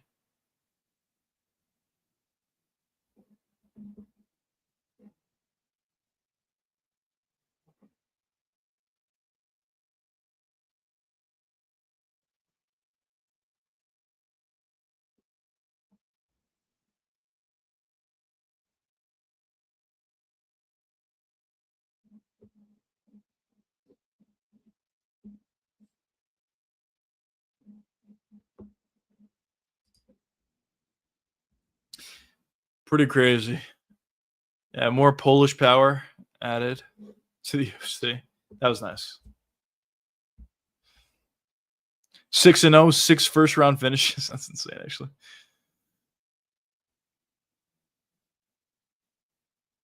Yeah, it literally just took one shot. Over that lazy jab, he just got his head off the center line and beautiful overhand right.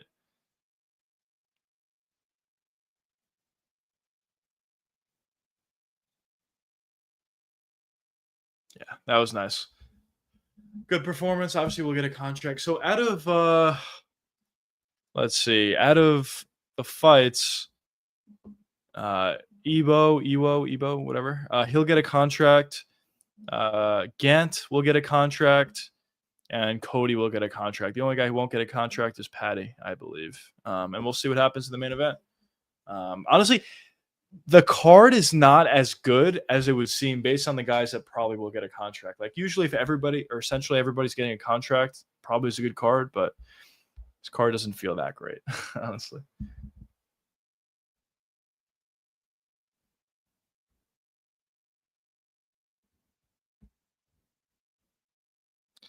They asked him if he's going to make a big impact in the light heavyweight division if he gets a contract, and he said yes, obviously. But he's going to say no. I'm going to suck in the UFC. So, let's see.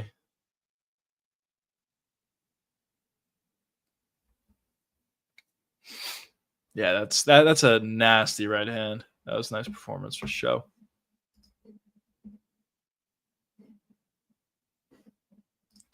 But here we go. Right into the featured fight, boys. 10-fight win streak. 10-fight win streak, yeah. Whoa. Oh, he's trained with Ilya Tapori. That's why I've been hearing a lot about him. Lee's striking looks kind of bad, at least in the shadow boxing, but we'll see how he looks when he actually fights.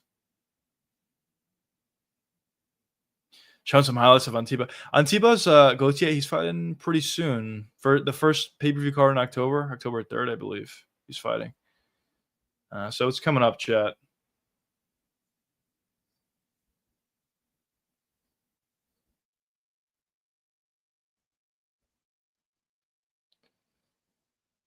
My bad, fellas.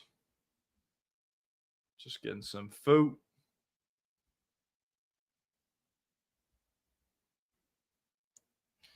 Yeah, what do you guys think of the card so far? You think it's good? Not good? I think it's okay. I mean, there's been some good finishes. Obviously, that last fight was really good. Um, but there's been some other stinkers, to be honest.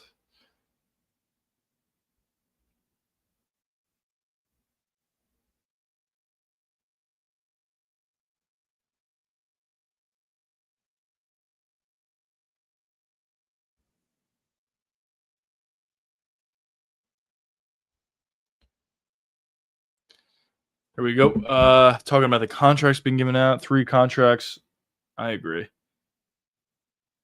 I agree with that list.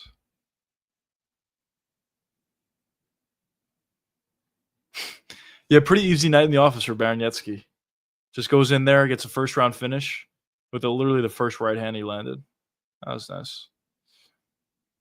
Cody's going to get a contract, I agree, and Gant is going to get a contract as well, I think. Although his performance wasn't like that fun.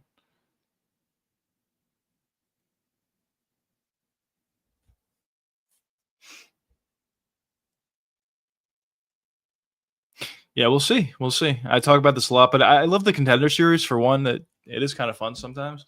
But for two, I mean, you're adding like additional guys to the UFC, potential talent, and there's been a lot of really good fighters that came out of the Contender series. So we'll see. We'll see how these guys from this week and other weeks prior look. And some of these guys I think could be pretty good potentially.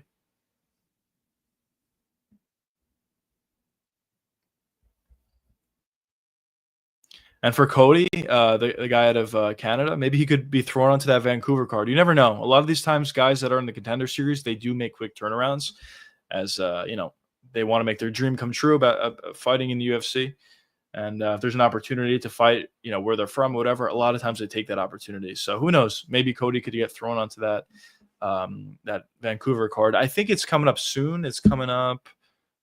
When is the Vancouver card? It is. It's the RDR card, I believe, which is October 18th. So a little over a month from now, but maybe it comes in on short notice.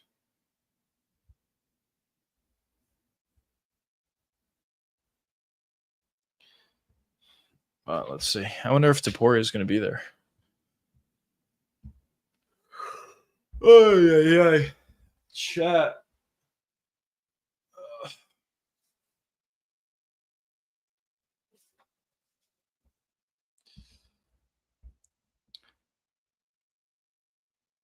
This guy's very, very skinny. It's very skinny, but he's very long, so that's going to be an advantage for him at the weight class for sure.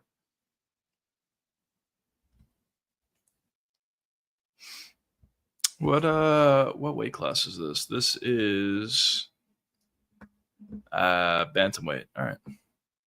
Holy shit. He's 6'1" for bantamweight. That's insane, actually. But yeah, he's very skinny. 6'1", 75-inch reach, 26 years old for bantamweight. That's insane, bro. How tall is Sean O'Malley? Like 6 foot, right? I would assume. Let's see. Sean O'Malley. Sean, he's 5'11", actually. All right, so yeah, this guy's tall. What event are you most hyped for? UFC 320. For me, I mean, obviously, I know the whole course not been announced yet, but for me, I think it's UFC 322, Islam and JDM, and even Leon and Carlos Prates. That's really, really fun. Kopylov and G-Rod's going to be fun. Bo Nichols on the card. What more do you want? I'm just kidding. But I don't know. We'll see. We'll see how he looks. He's on the card. Shevchenko, Whaley could be fun. So there's good fights on that. UFC 320 is really good as well, though. The main card I think is like very, very good. And even some fights in the prelims are good. Obviously, Gauthier is going to be on the card, which I always talk about Gauthier, but he's really fun. He's just a really fun fighter to watch. And I think he's going to be really good as well. Only 8-1 record. So he's on the card, so that should be fun. Shabazian's on the card, and he's usually fun. So yeah, UFC 320 is also a really good one as well.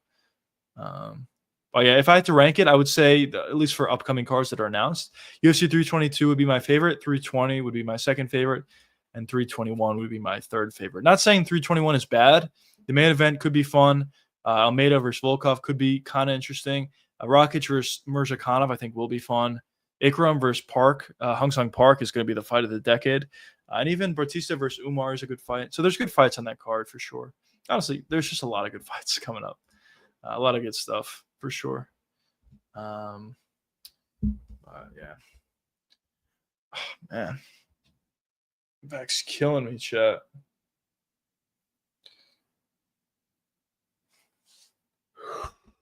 Here we go. Kyle Dawkins for Mirror Shark is kind of a weird one. Michelle Tapan is better. Yeah, it is. It definitely is. I'll say it probably is, just because Michelle Pajeda hasn't been looking all that good lately. Yeah, it probably is. It is kind of a weird fight to put together, though. I do agree with you. It's kind of funny. Let's see how Kyle Dawkins looks in this fight. But it is kind of funny, like after not looking good at all, just getting knocked out a bunch, he comes back to the UFC on short notice, and maybe he can have a little bit of a secondary run here for Kyle. And I believe that's on the New York card, I think. So yeah, we'll see. We'll see what he can do.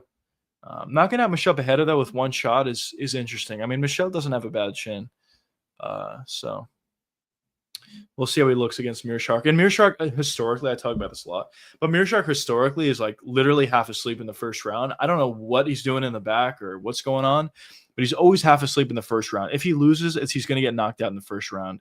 But once he gets going into round 2, round 3, at that point he kind of gets going and he's able to find finishes from there. Or at the very least win a lot of his fights. But first round Mirror Shark is probably the worst fighter I've ever seen in my life. First round Hamzat is the best fighter I've ever seen in my life. The worst first round fighter I've ever seen in my life is Mirror Shark. It's insane. It's funny they fought each other. Hamzat knocked him out in the first round. But yeah, I don't know. I don't know what he's doing in the back, but he's got to change his ritual. Whatever he does. We need Chris Dawkins back at light heavyweight now. Yeah, why not? Just bring them both back. I feel bad for Chris Dawkins though, even more than Kyle Dawkins. Chris Dawkins just took an insane amount of damage. He just got knocked out so many times. So I feel bad for him, but yeah, if he wants to continue fighting, why not bring him back?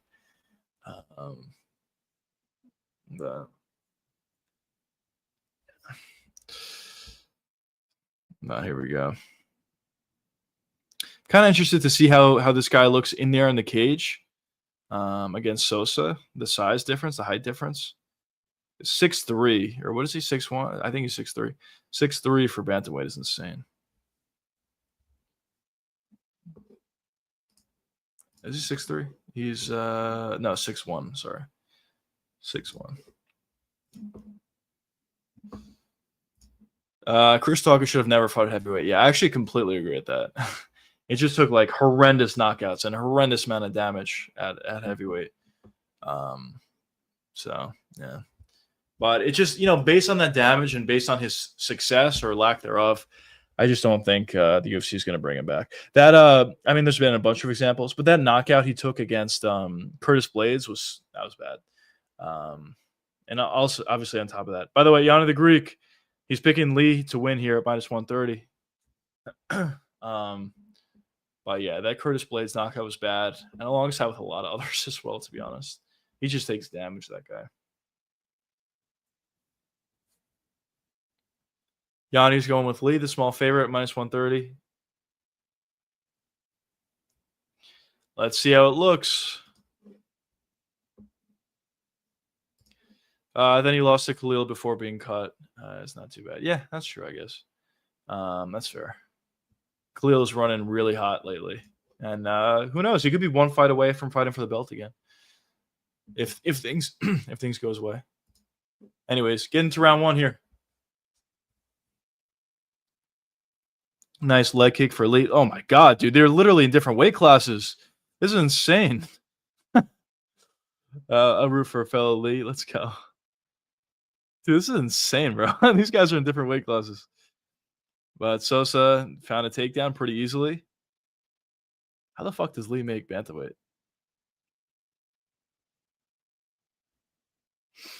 But let's see what he's able to do here on the ground, Sosa.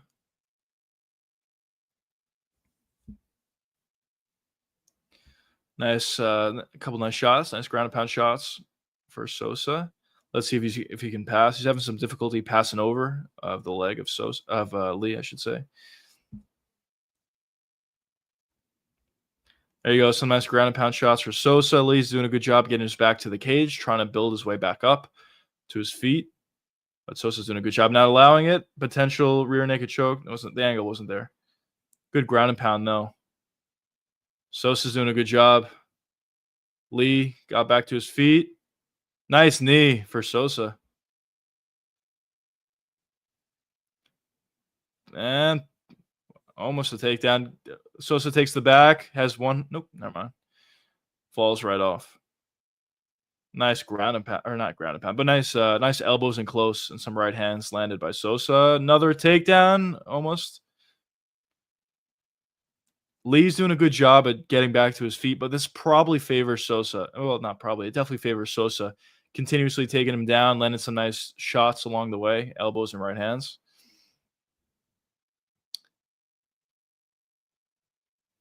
But yeah, this underhook that Sosa has is going to make it easier for him to potentially find another takedown. And also, he has Lee's arm behind his back. He let go of it now, though. Let's see if Lee can get away from here. I mean, obviously, you got to be concerned about the gas tank of Sosa kind of going all out here, but so far, he's definitely fighting his fight. They might break here and an elbow lands for Sosa. Let's see. He's thinking about it. Oh, nice knee for Lee, but they re-engage.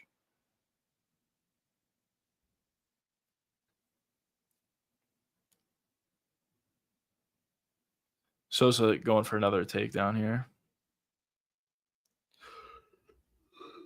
There you go. Nice break from Sosa. Let's see what Lee can do at this point. Sosa's still on the pressure here. Leg kick came up short. Woo! Bad decision there from Lee, throwing some spinning stuff. But guillotine here. And he also has the body triangle locked in from the bottom. I think Sosa's okay, but this could be getting tighter. Sosa's doing the right thing here, though, by stacking. But yeah, he does have to address the choking hand. It could start to get tighter.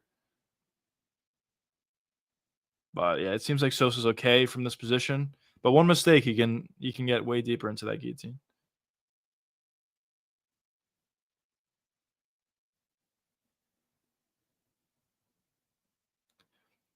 Sosa's doing a good job at turning into this a little bit.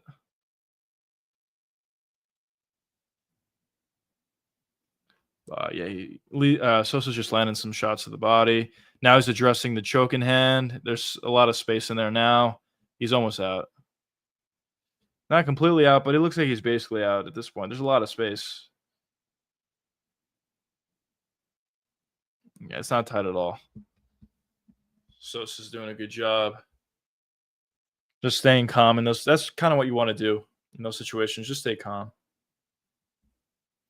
And he's officially out. Good work from Sosa. Let's see some ground and pound shots here if you can land. There you go. Nice 12-6 elbow landed for Sosa. By the way, the 12-6 elbow was utilized so beautifully by Diego Lopez in their fight, in his last fight versus Jean. When he had like that high full mount, he did a really good job at utilizing those 12-6 elbows to the top of the head of Jean, and it really made Jean need to address that.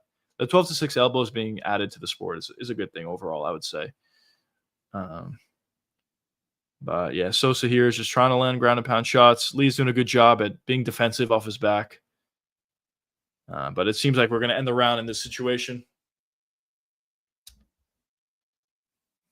But a couple nice elbows. Another nice elbow for Sosa. Yeah, that's the rounds. Definitely a Sosa round there, but nothing too crazy.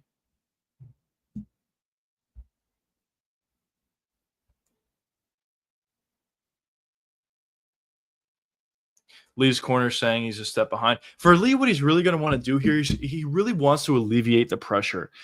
Sosa did a really good job, and honestly, a very easy job at just pressuring, getting inside that range, and shooting it for takedowns. And obviously, from there, he's able to find a couple, find his way on the ground.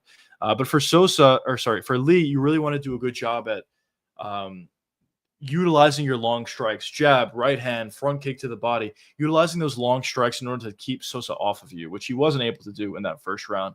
But we'll see what he's able to do going into round two. But let's see.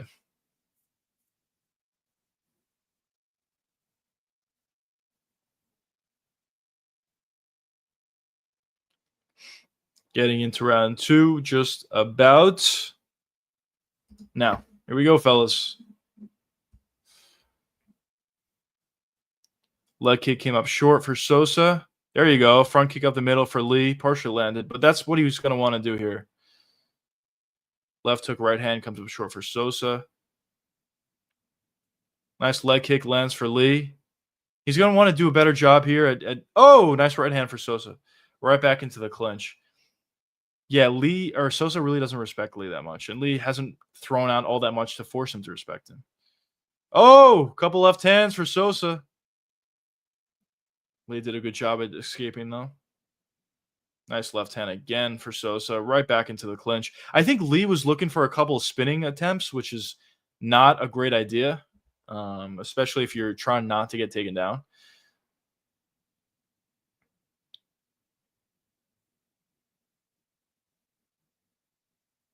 Takedown, nice takedown attempt, but potential. A nice knee from Sosa, but good job from Lee getting back to his feet. Spinning elbow attempt came up short for Lee. He's going to want to avoid that spinning stuff, though. Really good pressure. Oh, flying knee came up short for Lee. Nice front kick up the middle, though, for him. Right back into the clinch once again.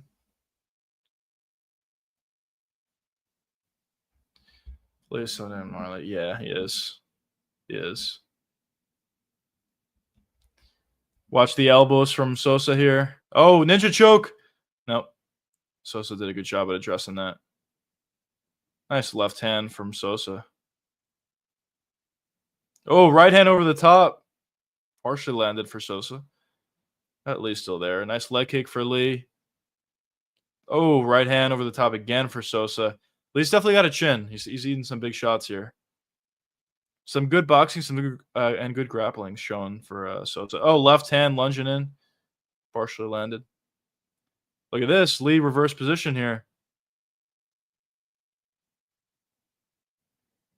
Yeah, Lee's got to be a little bit less defensive here and just go for his own offense. There you go. Front kick up the middle. That can start things for him.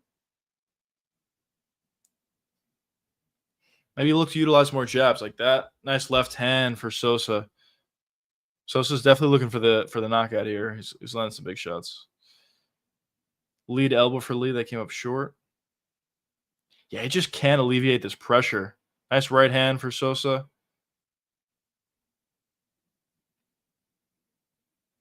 Nice leg kick for Sosa. Right back into the clinch. Nope. Good job from Lee getting away. But yeah, he's really gonna need to land a big shot on Sosa to alleviate this pressure and for Lee to start to get things going. That was a decent uppercut. He kind of allowed Sosa right into the clinch there, though, with double underhooks.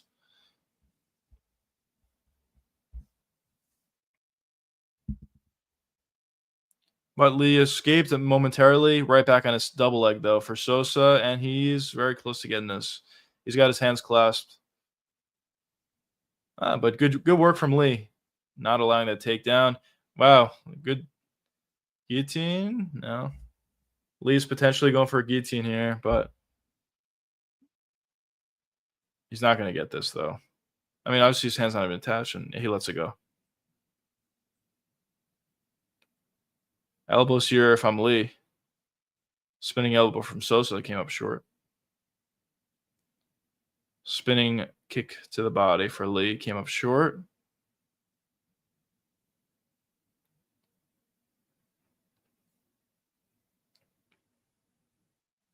Good jab from Lee. Oh, there you go. Good shots landed for both guys. Uppercut for Lee, I believe, and left hand for Sosa. Nice leg kick from Lee. Beautiful body shot from Sosa.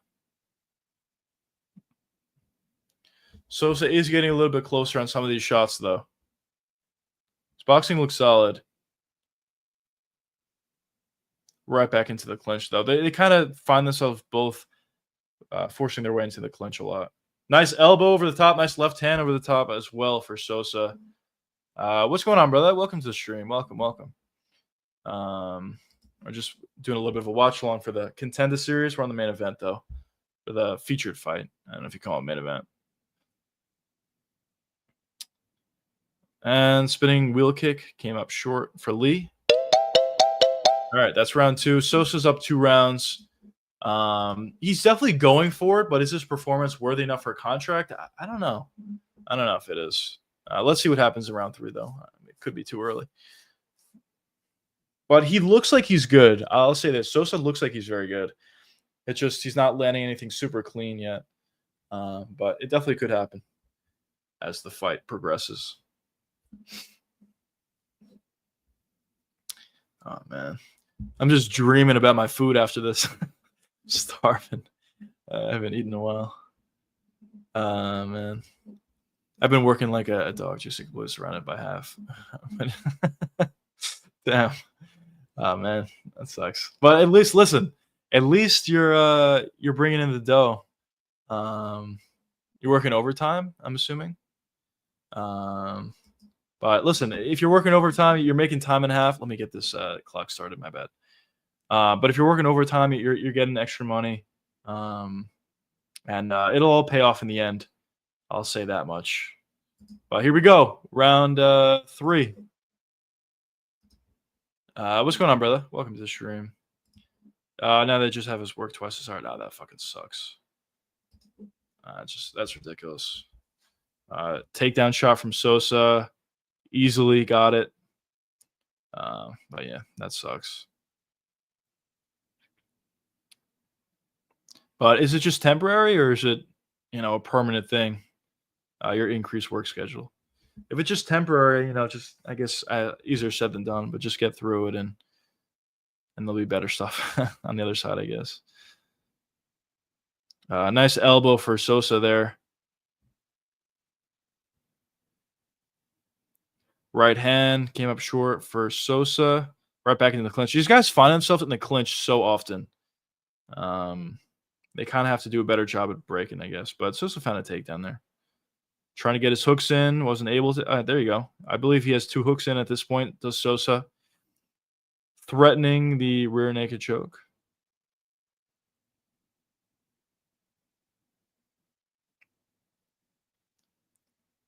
Now, he has 1 hook in, I should say, does Sosa. Threatening the rear naked choke, but Sosa's doing a good job he's doing a good job at addressing it. Desmond Poirier said he wanted to be a professional boxer before becoming an MMA. Interesting. Does he plan to be a professional boxer now? Probably. Oh, rear naked choke here. It's on the chin. But yeah, is he gonna tap? Yeah, he's thinking of tapping. Lee is. Nope, he's out. Good job by Lee avoiding that. But yeah, that's interesting. I believe Dustin would have been a great pro boxer. Yeah, he's definitely got really good boxing. Definitely a different style. Like this sort of defense is not going to work as well as in boxing, probably. I mean, because they have bigger gloves. But yeah, he definitely could have been a good boxer. Very slick boxing. Oh, by the way, he has a rear naked choke again. It's on the chin though. Does Sosa? This is tight, you can tell, but it's not under the chin. And there's a little bit of space here for Lee. Yeah, Lee gets out of it. But yeah, Dustin, yeah, he could have been a good boxer for sure. Sosa's really going for the finish here, which you like to see. He has 2 hooks in. He's there you go, threatening another choke here, another rear naked choke potentially.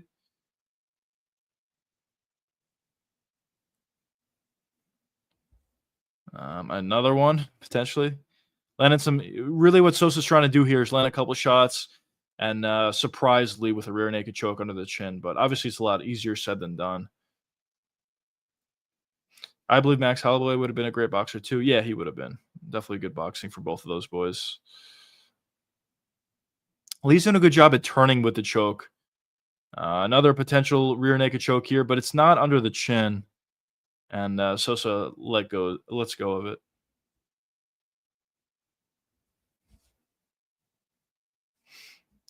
Some decent ground and pound shots here, but now Sosa's trying to bring Lee to his back, and he was able to do it successfully. There's a tighter rear naked choke, potentially better angle, but yeah, it's not under the chin. Lee's doing a really good job at tucking his chin, and Lee explodes. Wow, look at this. Lee almost exploded on top. Now Sosa got the back once again. He almost had full mount there. But yeah, Lee's definitely doing a good job at tucking his chin and turning into the choke as well, which is avoiding some of these submissions from Sosa.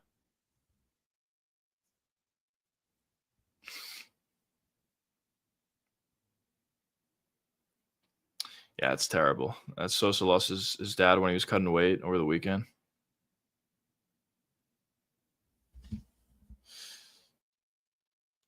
Let's see if Sosa, obviously it's very difficult for him to get the rear naked choke at this point. He's going for it again. Oh, this one's tighter.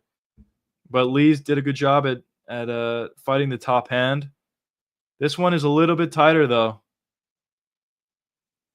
It's not under the chin, but it's tight. Let's see if Lee can survive this. It's a face crank, but it's tight. Oh, and he gets out of it. Lee's doing a good job at being defensive. For sure. Some good ground and pound shots from Sosa.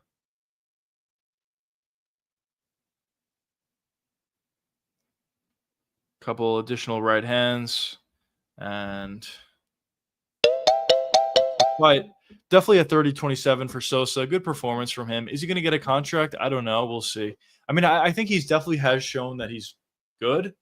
And if he gets a contract, I wouldn't be totally against it. But of course, no finish in this fight. But I think he's pretty good, if I had to say.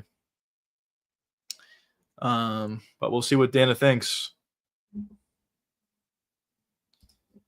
Since they have so much good talent coming in from the Contender series, what's the point of still showing Ultimate Fighter? I actually agree with that. I think it's just the Ultimate Fighter is just something that Dana White or the UFC just wants to continue, just to have more, areas or ways for guys to make the UFC, and it's just been something that they've been doing forever. So they just want to cling on to it, even though it's probably not that successful anymore. Actually, it's definitely not that successful anymore. So I do agree with you. The addition of the Contender series kind of makes the Ultimate Fighter kind of obsolete. So I agree with that. How do you determine who the main events in the Contender series? Because that was still, yeah, I don't know. I know there was a lot of hype around Sosa, but I do agree with you that was pretty dull. And honestly, I don't know how they determine it. There's been a couple of fights in this card that were pretty dull, honestly. But some good fights, though, at the same time. We'll see. We'll see if he gets a contract. Honestly, I'm not sure if he's going to get a contract or not. We'll see. Dan is smiling. He looks happy. Maybe we'll give him a contract. We'll see. We'll see what he decides. But let's see who wins. Obviously, it should be Sosa, probably a 30-27. Look at the height difference between the two guys. It's insane. Is Lee's shoulder messed up or something? Maybe not. 30-26. Wow.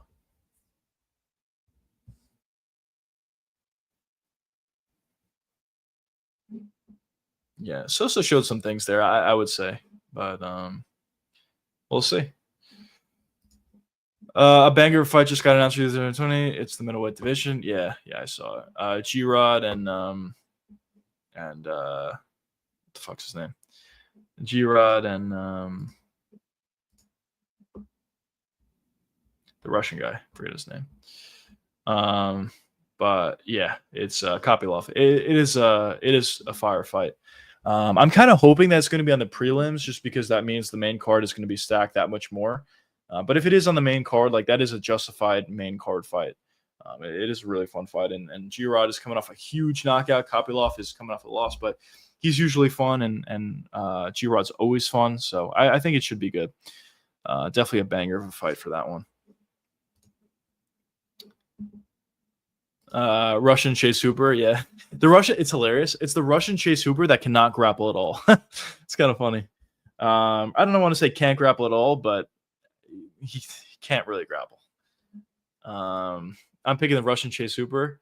Yeah, I think I'm on the opposite side. I don't know what the odds are going to be, but I think I would lean with G-Rod on that one. I'll tell you why. The reason why I would be leaning with him is because if he wants to grapple, he'll have the advantage. Probably won't grapple because he never does. But besides that, he's going to be on the pressure a lot. And for Kopylov, he does very well when he's able to have space.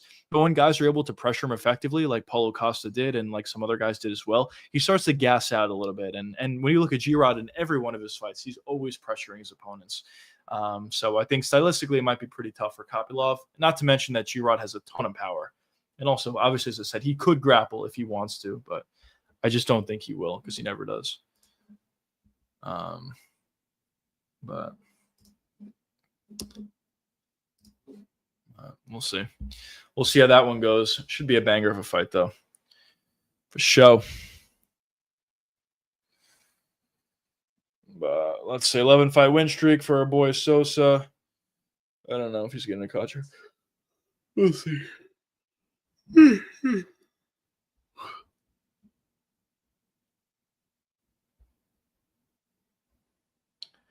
Oh, man. 1 second, fellas. Ask any questions that you have in chat. I'll be right back.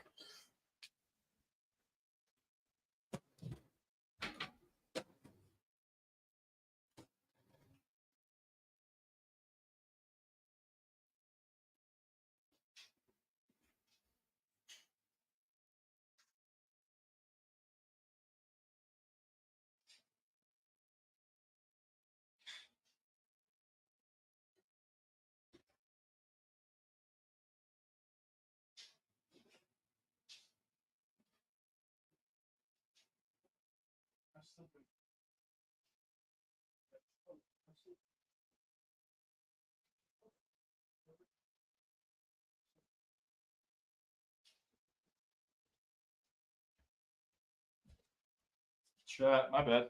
I'm back. Come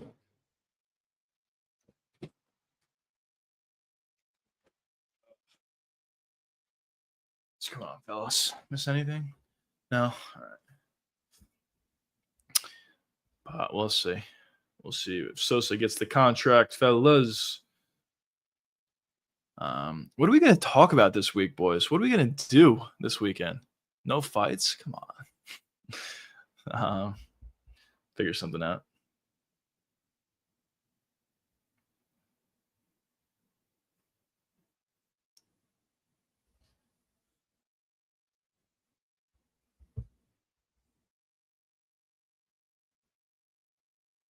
Sosa saying going to the gym is therapy for him. Trying to fulfill his dream by making the UFC. We'll see if he's able to do so.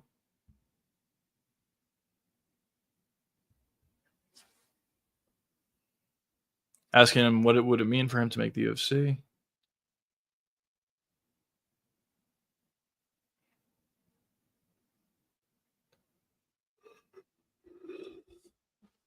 He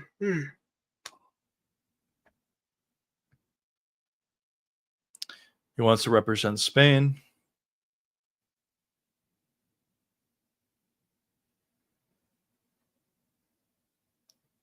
All right, let's see. Let's see who gets a contract here.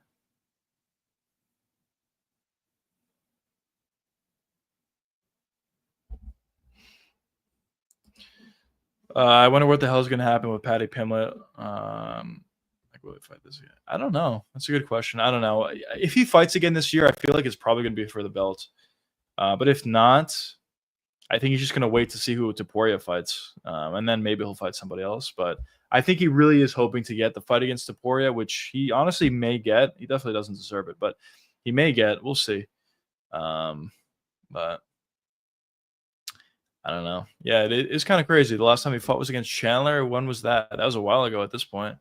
So we're kind of just waiting for all these guys to fight, all these contenders to fight at 155. But yeah, not a lot of answers so far as we're just waiting for Taporia, I guess. But we may get answers on that soon. I know Taporia said he's going to fight soon. Taporia isn't fighting again until next year. That's been confirmed. Is it confirmed? All right. I believe you. I wouldn't be surprised, though. I saw a rumor that he's not fighting until the spring of next year, which would be insane. But then I saw Taporia himself say that he's getting ready into a training camp. So that would assume that he's fighting soon. But yeah, if it's been confirmed that he's fighting next year, then I guess we'll wait till that. But we'll see. Yanni saying he doesn't turn in a good night. Obviously not. Yanni the Greek never has a good night when it comes to betting.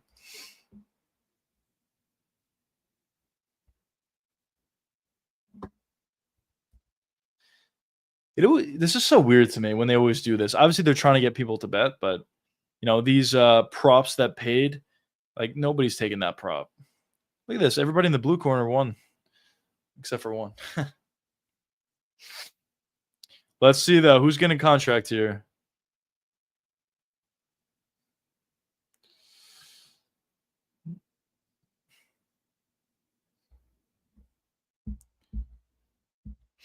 I have a feeling it's going to be Gaethje versus Taporia. Yeah, I wouldn't be shocked if that's what it is.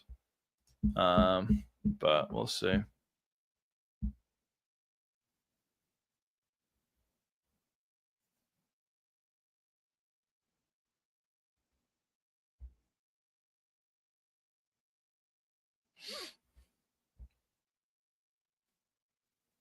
Dennis said he wasn't loving the first fight, but he's given Cody a contract. Obviously, he definitely deserved a contract there after that performance.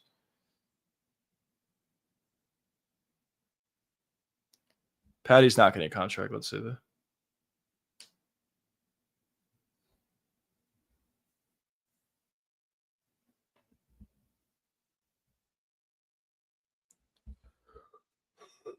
Patty's not getting a contract. Like we thought.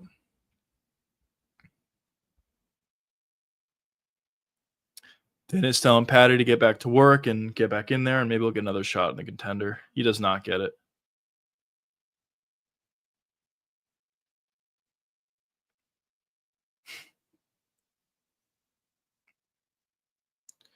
Gant is going to get a contract here.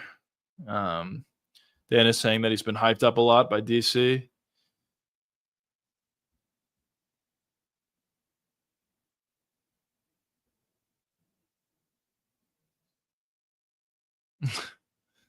Yeah, he's 32. There's a lot. He got a contract. Gant did. There's a lot of guys that are so old in the Contender Series. It's kind of crazy.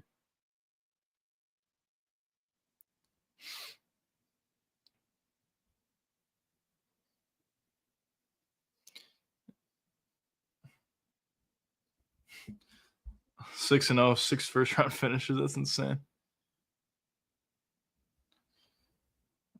Ebo gets a contract. Obviously, that was very obvious. This is the one that I'm not sure about. Let's see if he gets a contract. Sosa does.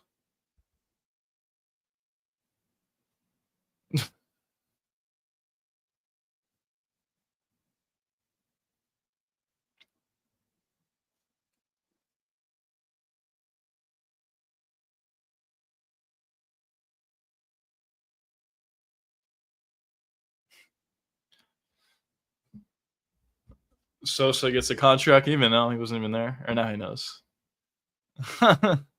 Sosa gets a contract, so good for him. But yeah, the card was like all right, I would say. But anyways, I hope you guys enjoyed the stream.